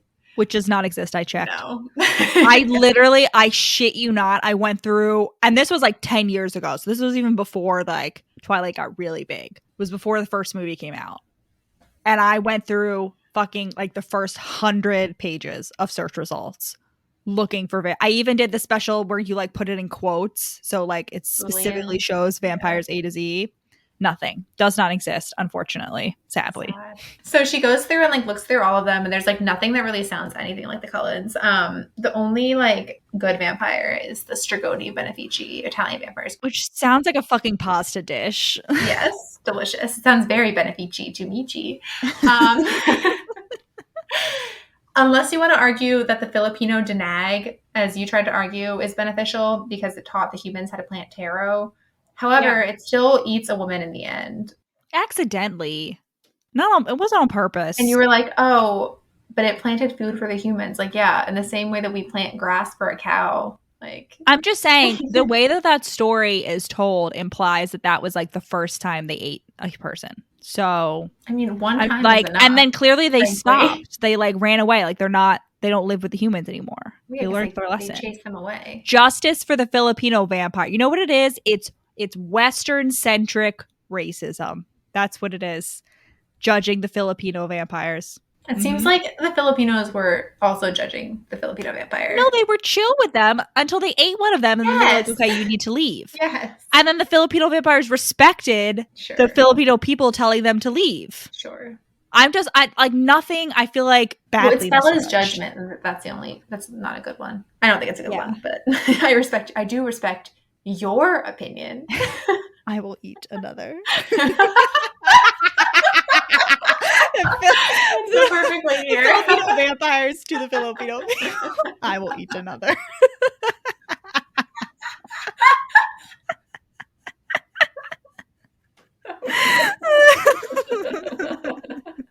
All right, so Bella reads this. Well, if I could find that meme, I'll link it below. So Bella turns off her laptop without even properly shutting down. Without even properly the main power switch instead of waiting. Yeah, she's like, I don't even properly shut it down. That's how angsty I am. And she goes outside. She goes for a walk in the woods, and somehow she knows the names of all the fucking trees that she's passing, simply because at one point 10 years ago, Charlie pointed them out from the window. And I'm like, bitch, I live in an area with all these trees, and I can't even tell you what they're fucking called. I don't know what an oak tree looks like. I was about to say she was able to memorize a map. However, this is completely inconsistent because she can't. This just proves that it's not that she's bad with names. She just made zero effort to memorize names, because if she can use her memorization on auditory information. So she can do the trees names. So Bella, goes for her little angry mental health walk, and she sits down to brood. And what conclusion does she come to, Allison? She's basically just like, okay, so Edward's definitely a fucking vampire, and I don't really give a shit. I'm going to ask him about it the next time I see it. This is in no way a big deal. And so the next day she goes to school, but unfortunately it is still sunny outside. And this was mentioned before, but Bella basically apparently is the kind of person who agonizes about decisions, but then once the decision is made, she's good and never looks back. That's one of her core personality traits. And I'm so jealous of her in this respect, that she feels relief instead of constantly second guessing. I've definitely as I've grown older, become more I agonize about a decision for fucking months. There was shit I was talking about in therapy for months that I know my therapist was like, oh my God, here she goes again. Listing the same pro-con list. But then I come to the decision and I'm like, okay, that's cool. Now I don't have to think about it anymore. But I definitely agonize a lot. If the decision is something that I had to commit to something external and there's it's impossible to change, then I'll just make my peace with it usually. But if it's something that I still have the power to change, no. No. I've definitely become more like Bella, which I think is a good thing. It's good. Yeah, definitely. Yeah. So the next day is sunny, and Bella's so excited that she decides to open her window in her bedroom. And she's like, wow, it opens without a squeak. That's so weird, because I don't think anyone's opened these hinges for 10 years. Remember that, listener. How did the window get so smooth? It's nothing good. So she goes to school the next day. Before she gets there early, because she didn't even look at what time it was, and she's just doodling on a bench when Mikey Boy comes over to flirt with her. And first she's like, oh, it's so nice to talk to him just as a friend, but then he touches her hair and asks her to dinner, and she's like, fuck. Also, before this, what she ended up doodling was 5 pairs of black eyes. It's fucking Edward's creepy ass eyes. And speaking of Edward's creepy ass, he's watching her from the woods. And he's super super jealous of He's like, Mike pushed her hair behind her ear, and I'm so jealous of him. Fuck him. I want to kill him. This is in Midnight Sun. Yeah. Yeah. And this is when Bella is finally like, all right, I'm done beating around the bush. She's like, Mike, I'm not going to dinner with you because that would hurt Jess's feelings. And then he has this eureka moment where he's like, oh, so the reason Jess asked me out multiple times is because she has a crush on me? I thought she just wanted to borrow my hair gel. He's so fucking he's like, I thought she just wanted advice on how to frost her tips like mine. Yeah, God. And so, the night before, Jessica had called Bella to invite her to go shopping with them for dresses for the dance, even though Bella's not going. And it was going to be them and Lauren. And Angela. Right. I meant Jessica, Angela, Bella, whatever. So Mike asks Jess out instead, so they have to postpone their trip, which is yet another trip that it's so rare. Why did you even mention it? Why does it matter that it was postponed? Why not just be and then after her date, Jess called to ask if I wanted to go shopping the next day, Why make foreshadowing for a non-existent, whatever. So, Well, poor Angelus ends up being pretty important. So Bella is so depressed, TM, that afternoon, instead of, they're not going shopping anymore, she goes home and decides to read outside because it's nice out. And she like picks up her Jane Austen anthology. She's like, what should I read? And she's like flipping through it. And she's like, I read Pride and Prejudice most recently. So I'll just like choose at random. And she chooses Sense and Sensibility. And then she's reading and she's like, oh my God, Edward Ferrars. And she's like, I can't fucking read this. And then she like flips to, I forget, is it Mansfield Park, I think?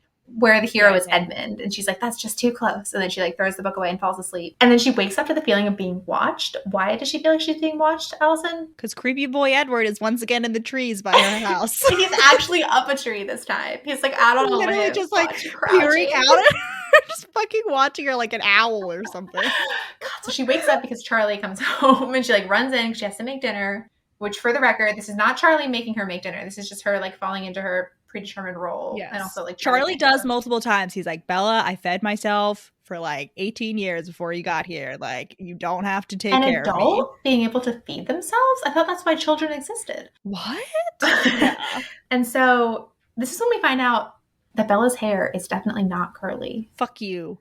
Okay, it's because curly. She's describing Charlie and she's like, his hair, his curly hair, the same color, if not texture, as mine, which means that their hair is the same color, but not the same texture. Except it could also mean it's the same color and it's even the same texture. Here's my thing. When I finally got you to figure out how I'm seeing this, you admitted that like same color, if not the same blank, if not the same blank, can be used in that context. Yes, I see where you're coming from. You're thinking of it in the context of like talking about someone and you're like, she likes, if not loves, pink. Like she is in like, you're saying the second part for emphasis, right? Like she doesn't just like it, she loves it. But the way it's meant here is like the dog was friendly, if not cute, It's two different things. It's not like for emphasis. The dog was friendly, if not cute. So the dog's ugly, but at least it's friendly. His hair is the same color, but not the same texture. I think Bella has curly hair. In my head, Bella has curly. It's not like super curly, but she definitely has some like curls. No. I'm imagining it like kind of straight at like wavy at the top and then like the bottom curls. I'm imagining it. So we also find out that her hair is waist length. So I'm imagining it as just like every like stereotypical fundamentalist Duggar, like straight ass, lanky, never been trimmed in its life hair. Unfortunately. Oh God. Possible. Yeah, that's the thing. Waist length hair. I mean, waist length hair isn't specific to Stephenie Meyer. Like that's I feel like so many times authors say a heroine has waist length hair, and I'm like, I just don't think most people realize how fucking long and especially annoying waist length hair is. Like my hair is like, I would say maybe like a few inches above waist length.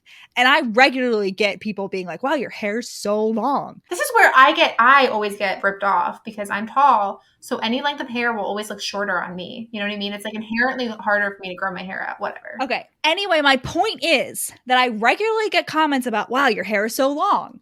And I also regularly get fucking annoyed with how long my hair is and the fact that it gets trapped in my armpits and just like the fact that it takes so long to wash and dry. Am I going to cut it? Probably not. But my point being is I don't even have waist length hair. And I just can't imagine how much more annoying having waist length hair would be. And I just think people just don't realize how absurdly long. Like I think when people say waist length hair, I think a lot of times they're thinking like shoulder blades. And that's what I pictured for a long time. Yeah. I'm going to be honest, looking at Google Images right now, though, it's actually shorter than I was thinking. Because I think I was picturing like butt length for some reason, even though I know that's like not where your waist is. That's like what I was picturing. But you could see it on the street and you wouldn't be like, whoa, that girl's hair is crazy. Sure, but it's still frustratingly long. Oh, yeah. I'm just saying a lot of authors give for characters waist length hair, and I'm like, I don't think you fully understand what waist length hair is. And again, like I suffered from that as well. Like for a long time I thought waist length hair, when people would be described as having waist length hair, I would picture like down to their shoulder blades. Like I would not picture this absurdly long hair. Yeah. And the only situations in which I find like waist length hair acceptable is if it's like a historical context and the heroine like takes down her like freshly styled bun and it like tumbles, like fine. And then I picture it being like super ratty though, like for sure. Or like, yeah, whatever.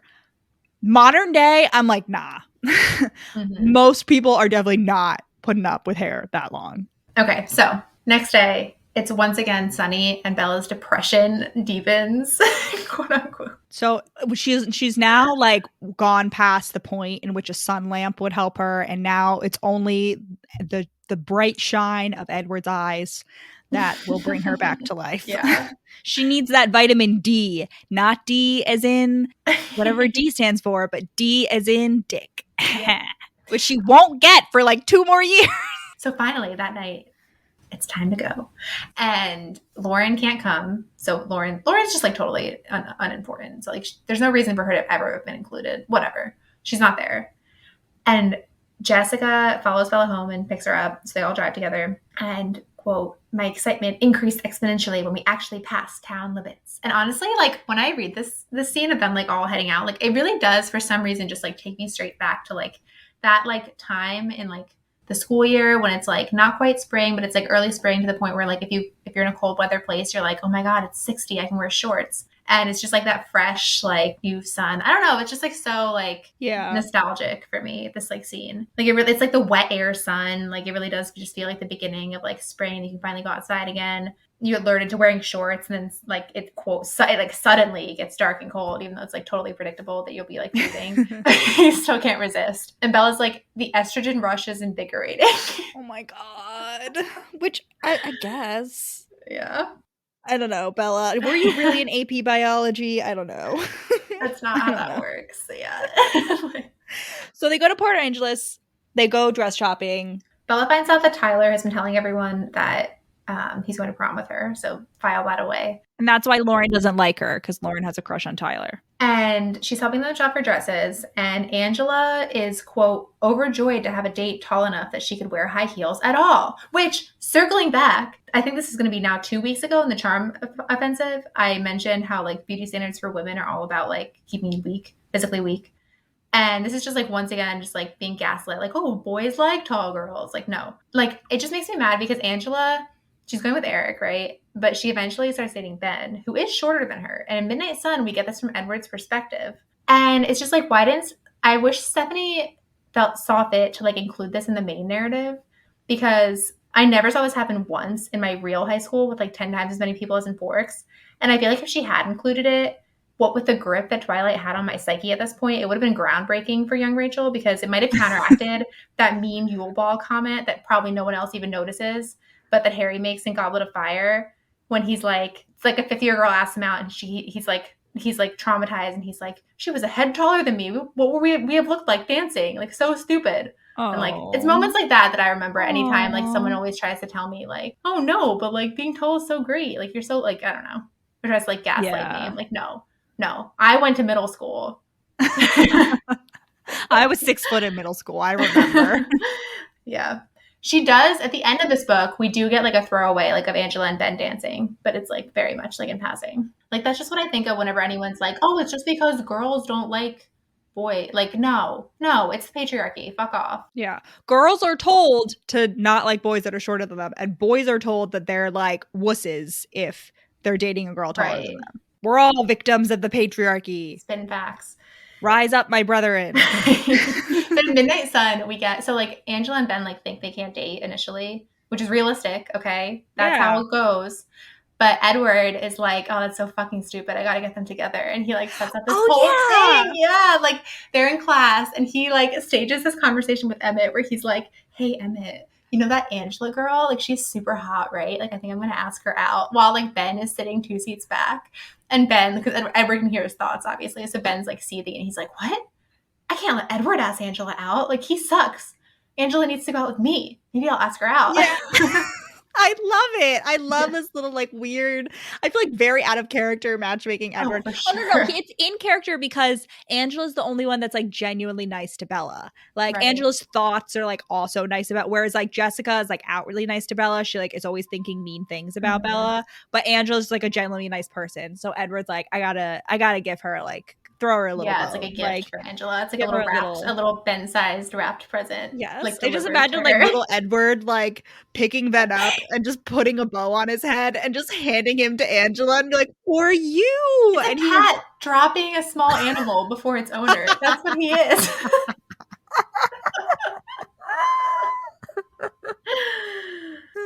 Yes. So yeah, they're dress shopping.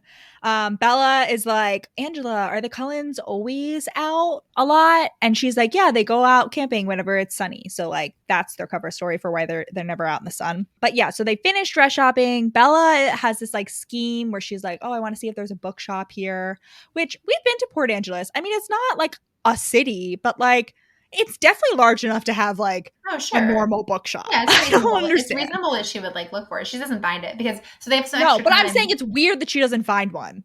But there's also like warehouses. Like my experience with Port Angeles is different than Bella's. Jessica just recommends like the wrong place, you know, like maybe it's on like the other side of town or something.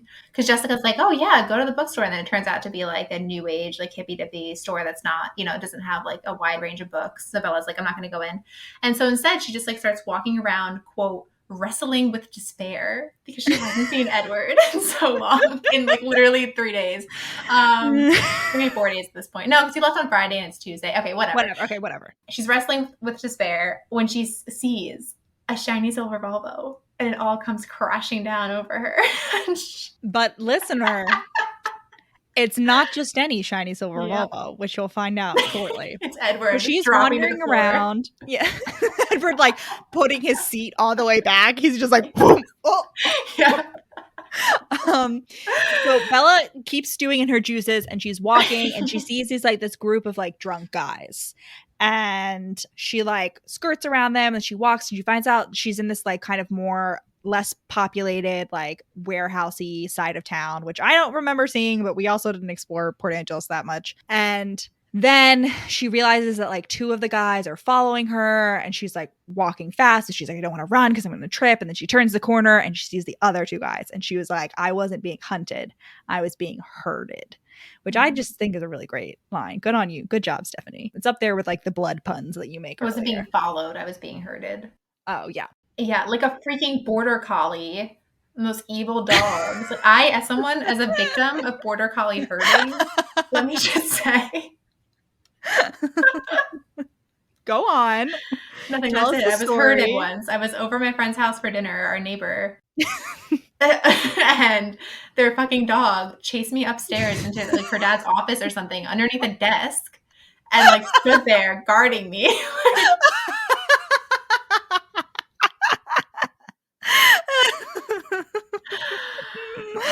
So Bella has like a much worse version of that where she's being herded by these men and Bella is like she like puts her purse on like one shoulder and she's like, but I don't think they want to rob me. Like I like my spitey women sense. She's like, I'm ready to drop it. Yeah. She's like, I know where my pepper spray is, right in my bag where I never unpacked it. She's like, God, I hate her. Did it make me actually like put my pepper spray in a place where I would be able to use it? No, but I do think about it. Yes. Well, I can't. I live in New York, and you're not allowed to have pepper spray in New York, illegal, which I found out when I first went to college. And Mom was like, "I'm going to buy you pepper spray," and I was like, "It's actually illegal." So no, you're not.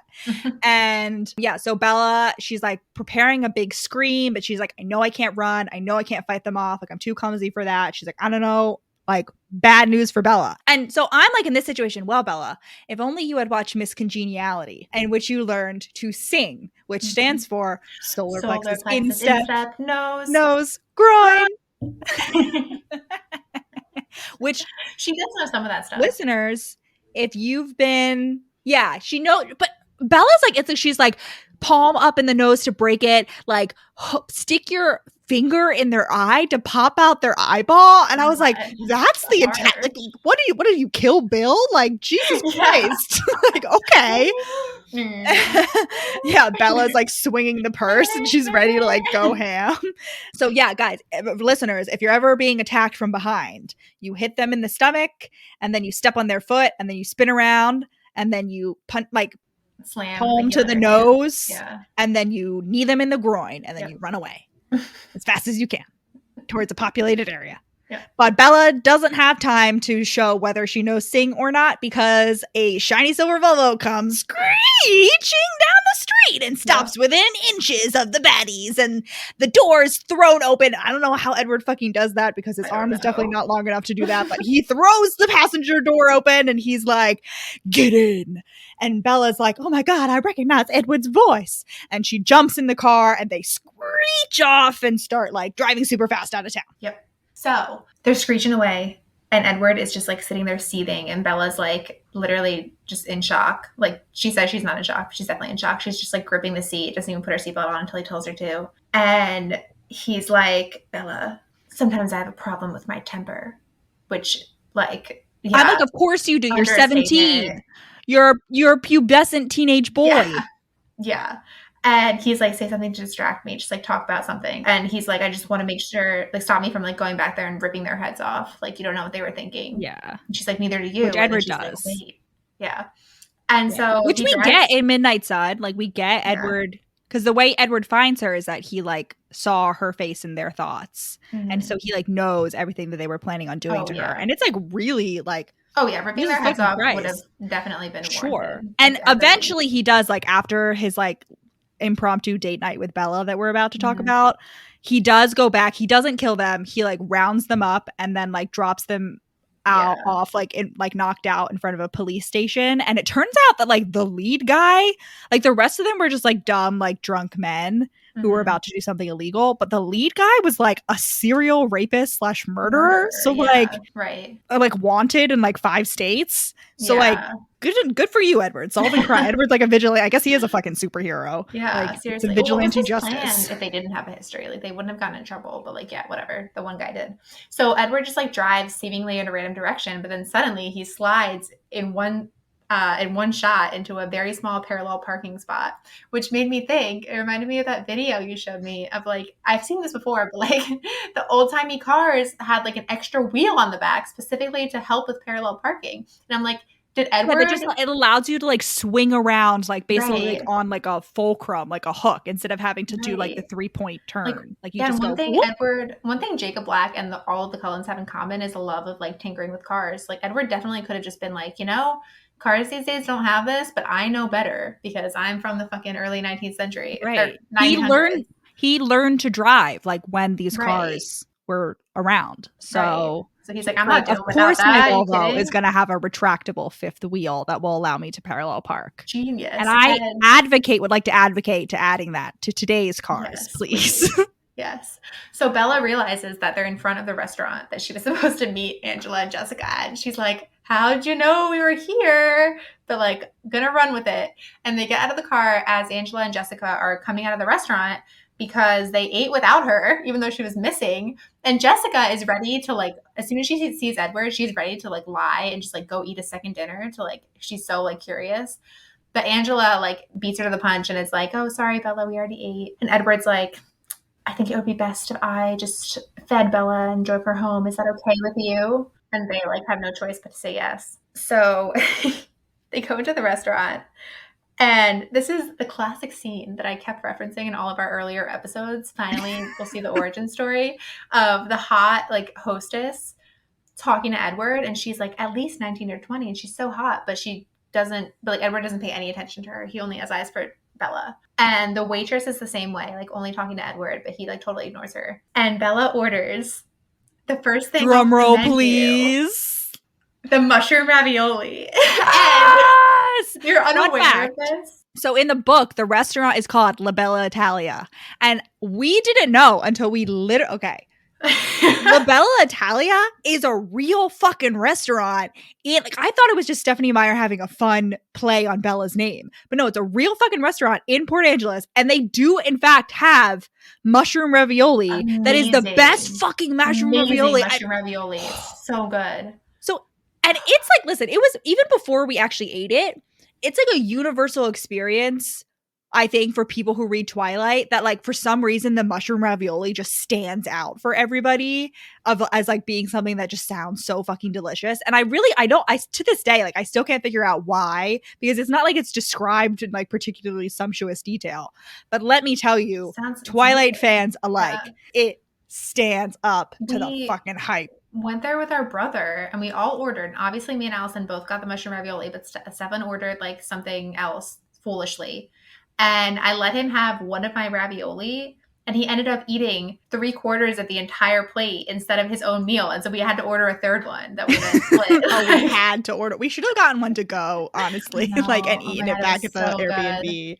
And we didn't even know, because we didn't know La Bella Italia was real. No. Well, we were looking for mushroom ravioli the entire trip. Yeah, so the whole trip, like, once we made it into, like, Washington, we were, like, Googling, like, we were Oregon. just Googling, like, mushroom ravioli near me. And so we were sitting in the Airbnb in Forks, and we were looking up mushroom ravioli near me, because we were like, we're in Forks, we gotta have mushroom ravioli. We'd already had some pretty subpar mushroom ravioli, like, in Oregon. Yeah. But, and then it popped up, and I was like, I literally just, like, stared at my phone in shock. And I was like, no fucking way. Like, La Bella Italia is real, and they really do have mushroom ravioli. Breadsticks. I think they had breadsticks too. It was so, if you are anywhere, like, I would say, like, if you are within, like, an hour drive of Port Angeles, Washington, even more. I would drive if you're, 2 like, hours. in fucking Seattle, it's fucking worth it.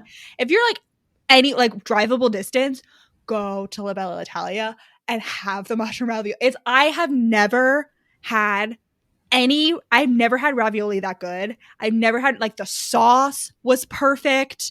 The mushrooms were, like, fresh and delicious. It was, I would put it, like, at top of the list of, like, any Italian food at a restaurant I've had, honestly. Like, it was, like, so even good. In Italy. Like, this is, like, the farthest away from fucking Italy you can get. And somehow they just perfect. Delicious. Incredible. So, oh my God.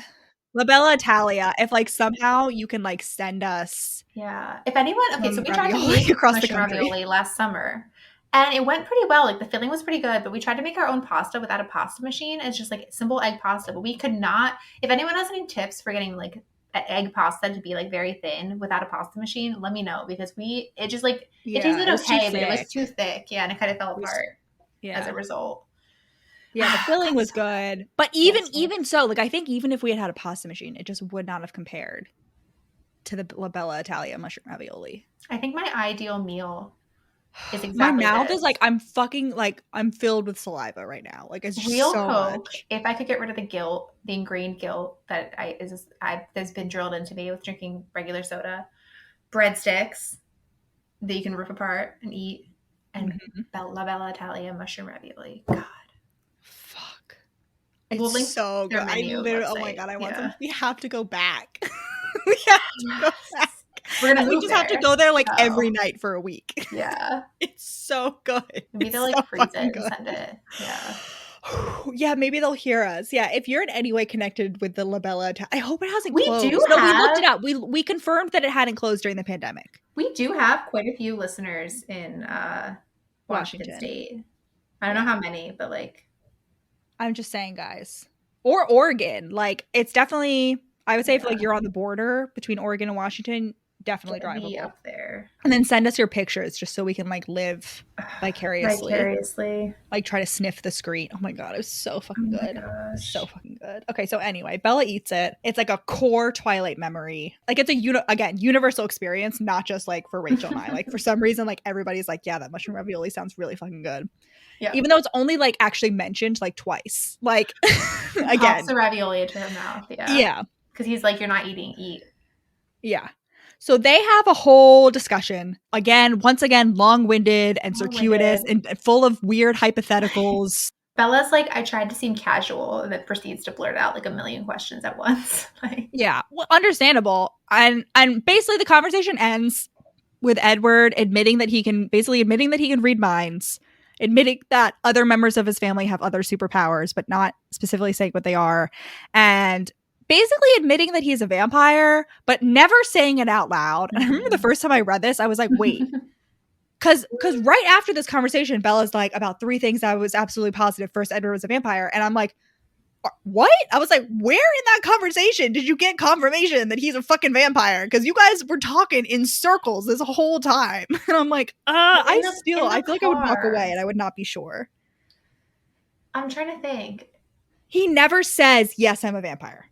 Oh, no. So after they finish the mushroom ravioli and they leave the restaurant, and Bella left her jacket in Jess's car. So Edward gives her jacket and she's, like, sniffing it because he smells really fucking good. In the car, they have she's like, oh, like, do you get burned by the sun? And he's like, myth. And like, do you sleep in coffins? And he's like, myth. I can't sleep. And this is when this bitch cops to fucking watching her sleep. Yeah. And ladies and gentlemen, if you were wondering why her window was so good, easy to put up, it's because like the second time he goes there, Edward brings a little oil. Like he's like clutching onto the side of her house like a fucking spider, and he's just like eat, like, and then like pushes the window out to fucking oil it so that she doesn't fucking wake up from the squeaking. Jesus Christ, Edward. And then she asked the penultimate question.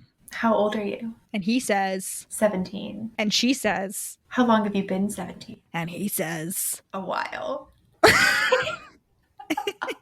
Another thing the movie does great is they have this like, they need to be a vampire. It's like this weird scene in the woods. We've been to those woods. Very mossy rocks, very like alien planet, dramatic, love it. But she's like, I know what you are.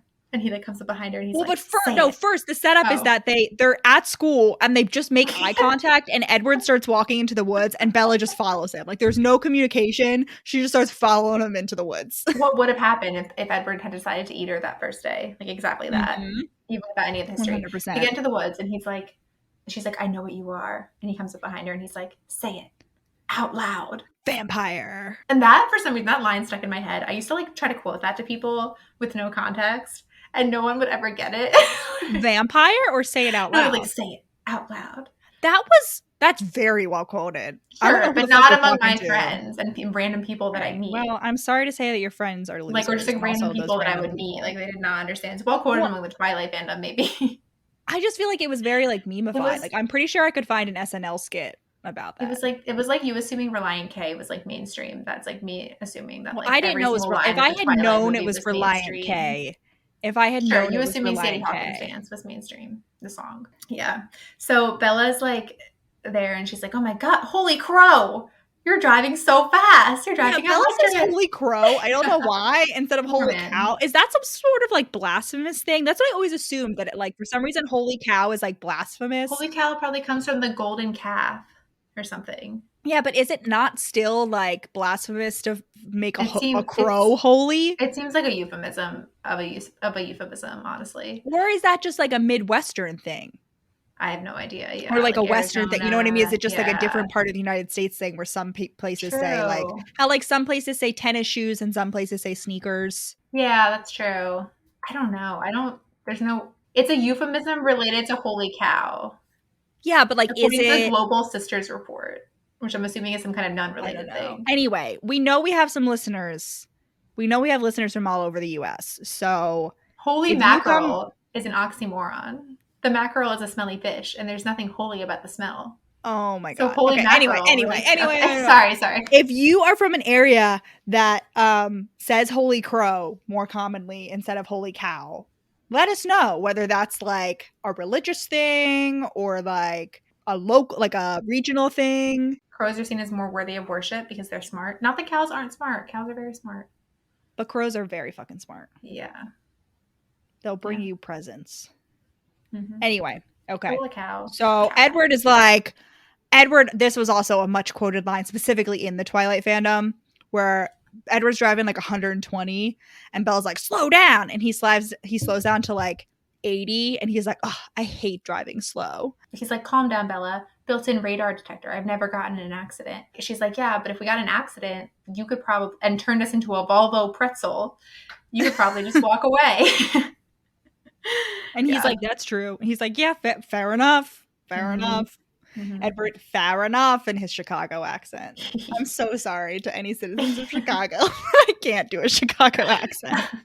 So they're talking, and for some reason, like, he's like, I just couldn't stay away from you. Like, I had to follow you, but like, I'm still trying to like, she's like, I never, I'm like, really, it made me sad to like not see you. I'm like so committed to you. And he's like, don't never say that. And she gets upset and she's like, traitor tears were there betraying me. Oh, the writing is superb in this. You know what? I don't even say that sarcastically. No. This is fucking great. It is. Yeah, so they have some discussions. she asked Bella, he's like, aren't you going to ask the most important question? What do we eat? And Bella's like, oh yeah, like, I guess, what do you eat? Because like at this point, it seems that Bella is like is totally prepared. Like if he tells her that they eat people, she's just like, whatever. But he tells her that they eat animals. They're like quote unquote vegetarians. It's like an inside joke or whatever. Mm-hmm. And she's like, she asks him, she's like, well, what's the difference between animal and human blood? And he's like, I don't know.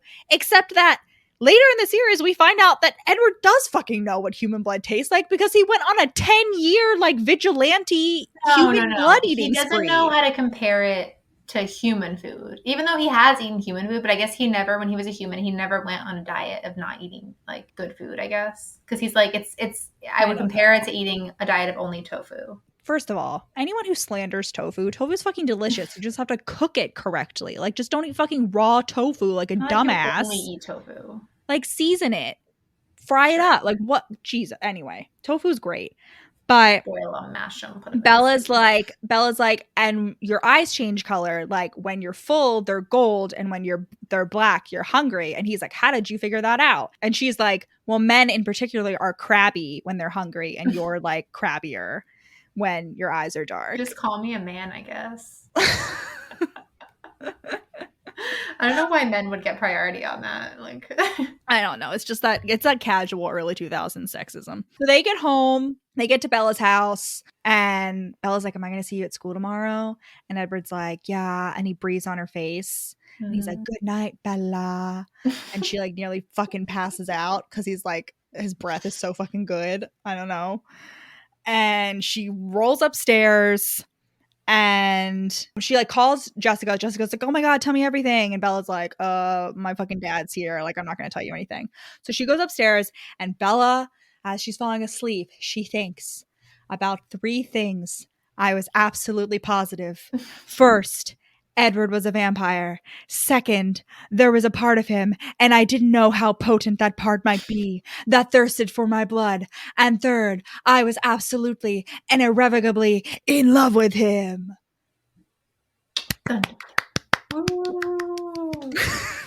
And in fact, the movie was where I finally learned how to say the word irrevocable. Because it was one of those words where I'd only ever read it, and then Kristen Stewart like pronounces it, and I was like, oh my God. Finally, knowledge. I supped from the tree of good and evil. How does she say it in the movie? Is it like a voiceover? I think she says it as like a voiceover. Yeah. She definitely says it. That's definitely where I fucking learned how to say it. Okay, so we're going to end this episode with just a little quick timeline of where we are so far, because the timeline is so fucked up in this book. So at one point, Bella's like, on the first Tuesday of March. And so we in fact looked up the first Tuesday of March in 2005. And the first Tuesday of March in 2005 is March 1st. And on the first Tuesday of March, Jessica calls Bella and asks if she can invite Mike to the dance, which I guess we did mention. And then the next day she asks Mike to the dance on 3/2. The B strip is March 5th. Bella's vampire research / serial scene is on March 6th. Tuesday, March 8th is Port Angeles. Thursday, March 10th is when Edward, we haven't gotten to this yet, but I'm just going to give you a little teaser of what's to come in the next episode. March 10th, Edward is like giving her the 5th degree like questioning. Then on Saturday the 12th, they go to the meadow and have their little sunny moment. On 13th, the vampires play baseball, and I didn't do the dates past that, but basically just happens like one right at like basically the rest of the book happens in like 24 hours. Yeah. So the earliest she can arrive is mid-January, because she arrives like a week after the semester has started. Mm-hmm. And we're assuming the semester's starting like right after New Year. So she's like somewhere in mid-January. So maximum amount of time that they know each other is 2 months between mid-January and mid-March. Mm-hmm. And Edward is ignoring her for 6 weeks. And we do specifically get he ignored her for half a dozen weeks. And gone for a week in the beginning. Yes. So there is literally only 1 week of time. Like, these two people spend less time together than like the contestants of The Bachelor do before they're confessing their undying love. Like, these psychos are made for each other. I love them. Yeah. I love them. So that's the timeline. Basically, the rest of the book is happening in like less than a week. It's like one day after everything happens, one day after the other. Okay, so like we said, Catskill's coming hopefully next episode. I am more than halfway through my notes now. Oh my God. So, and I definitely took less notes towards the end. Maybe. We'll see. Hopefully this is the next episode is the last one. And that's when you'll get the cat scale. But until then, Rachel, where can they send us the pictures of their mushroom ravioli, and also let us know whether Holy Crow is a regional dialect thing? We read it one night at gmail.com. Or if you really want to, you can also do it on Instagram at We Read It One Night. You could also tweet it at us at We Read It Podcast. I don't really know the format for sharing that information with us on TikTok, but if you know a way, it is also at We Read It One Night.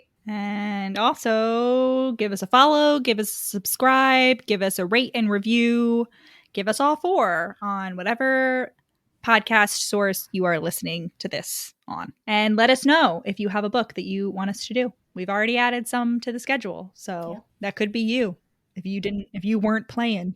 Godspeed, comrades. Godspeed.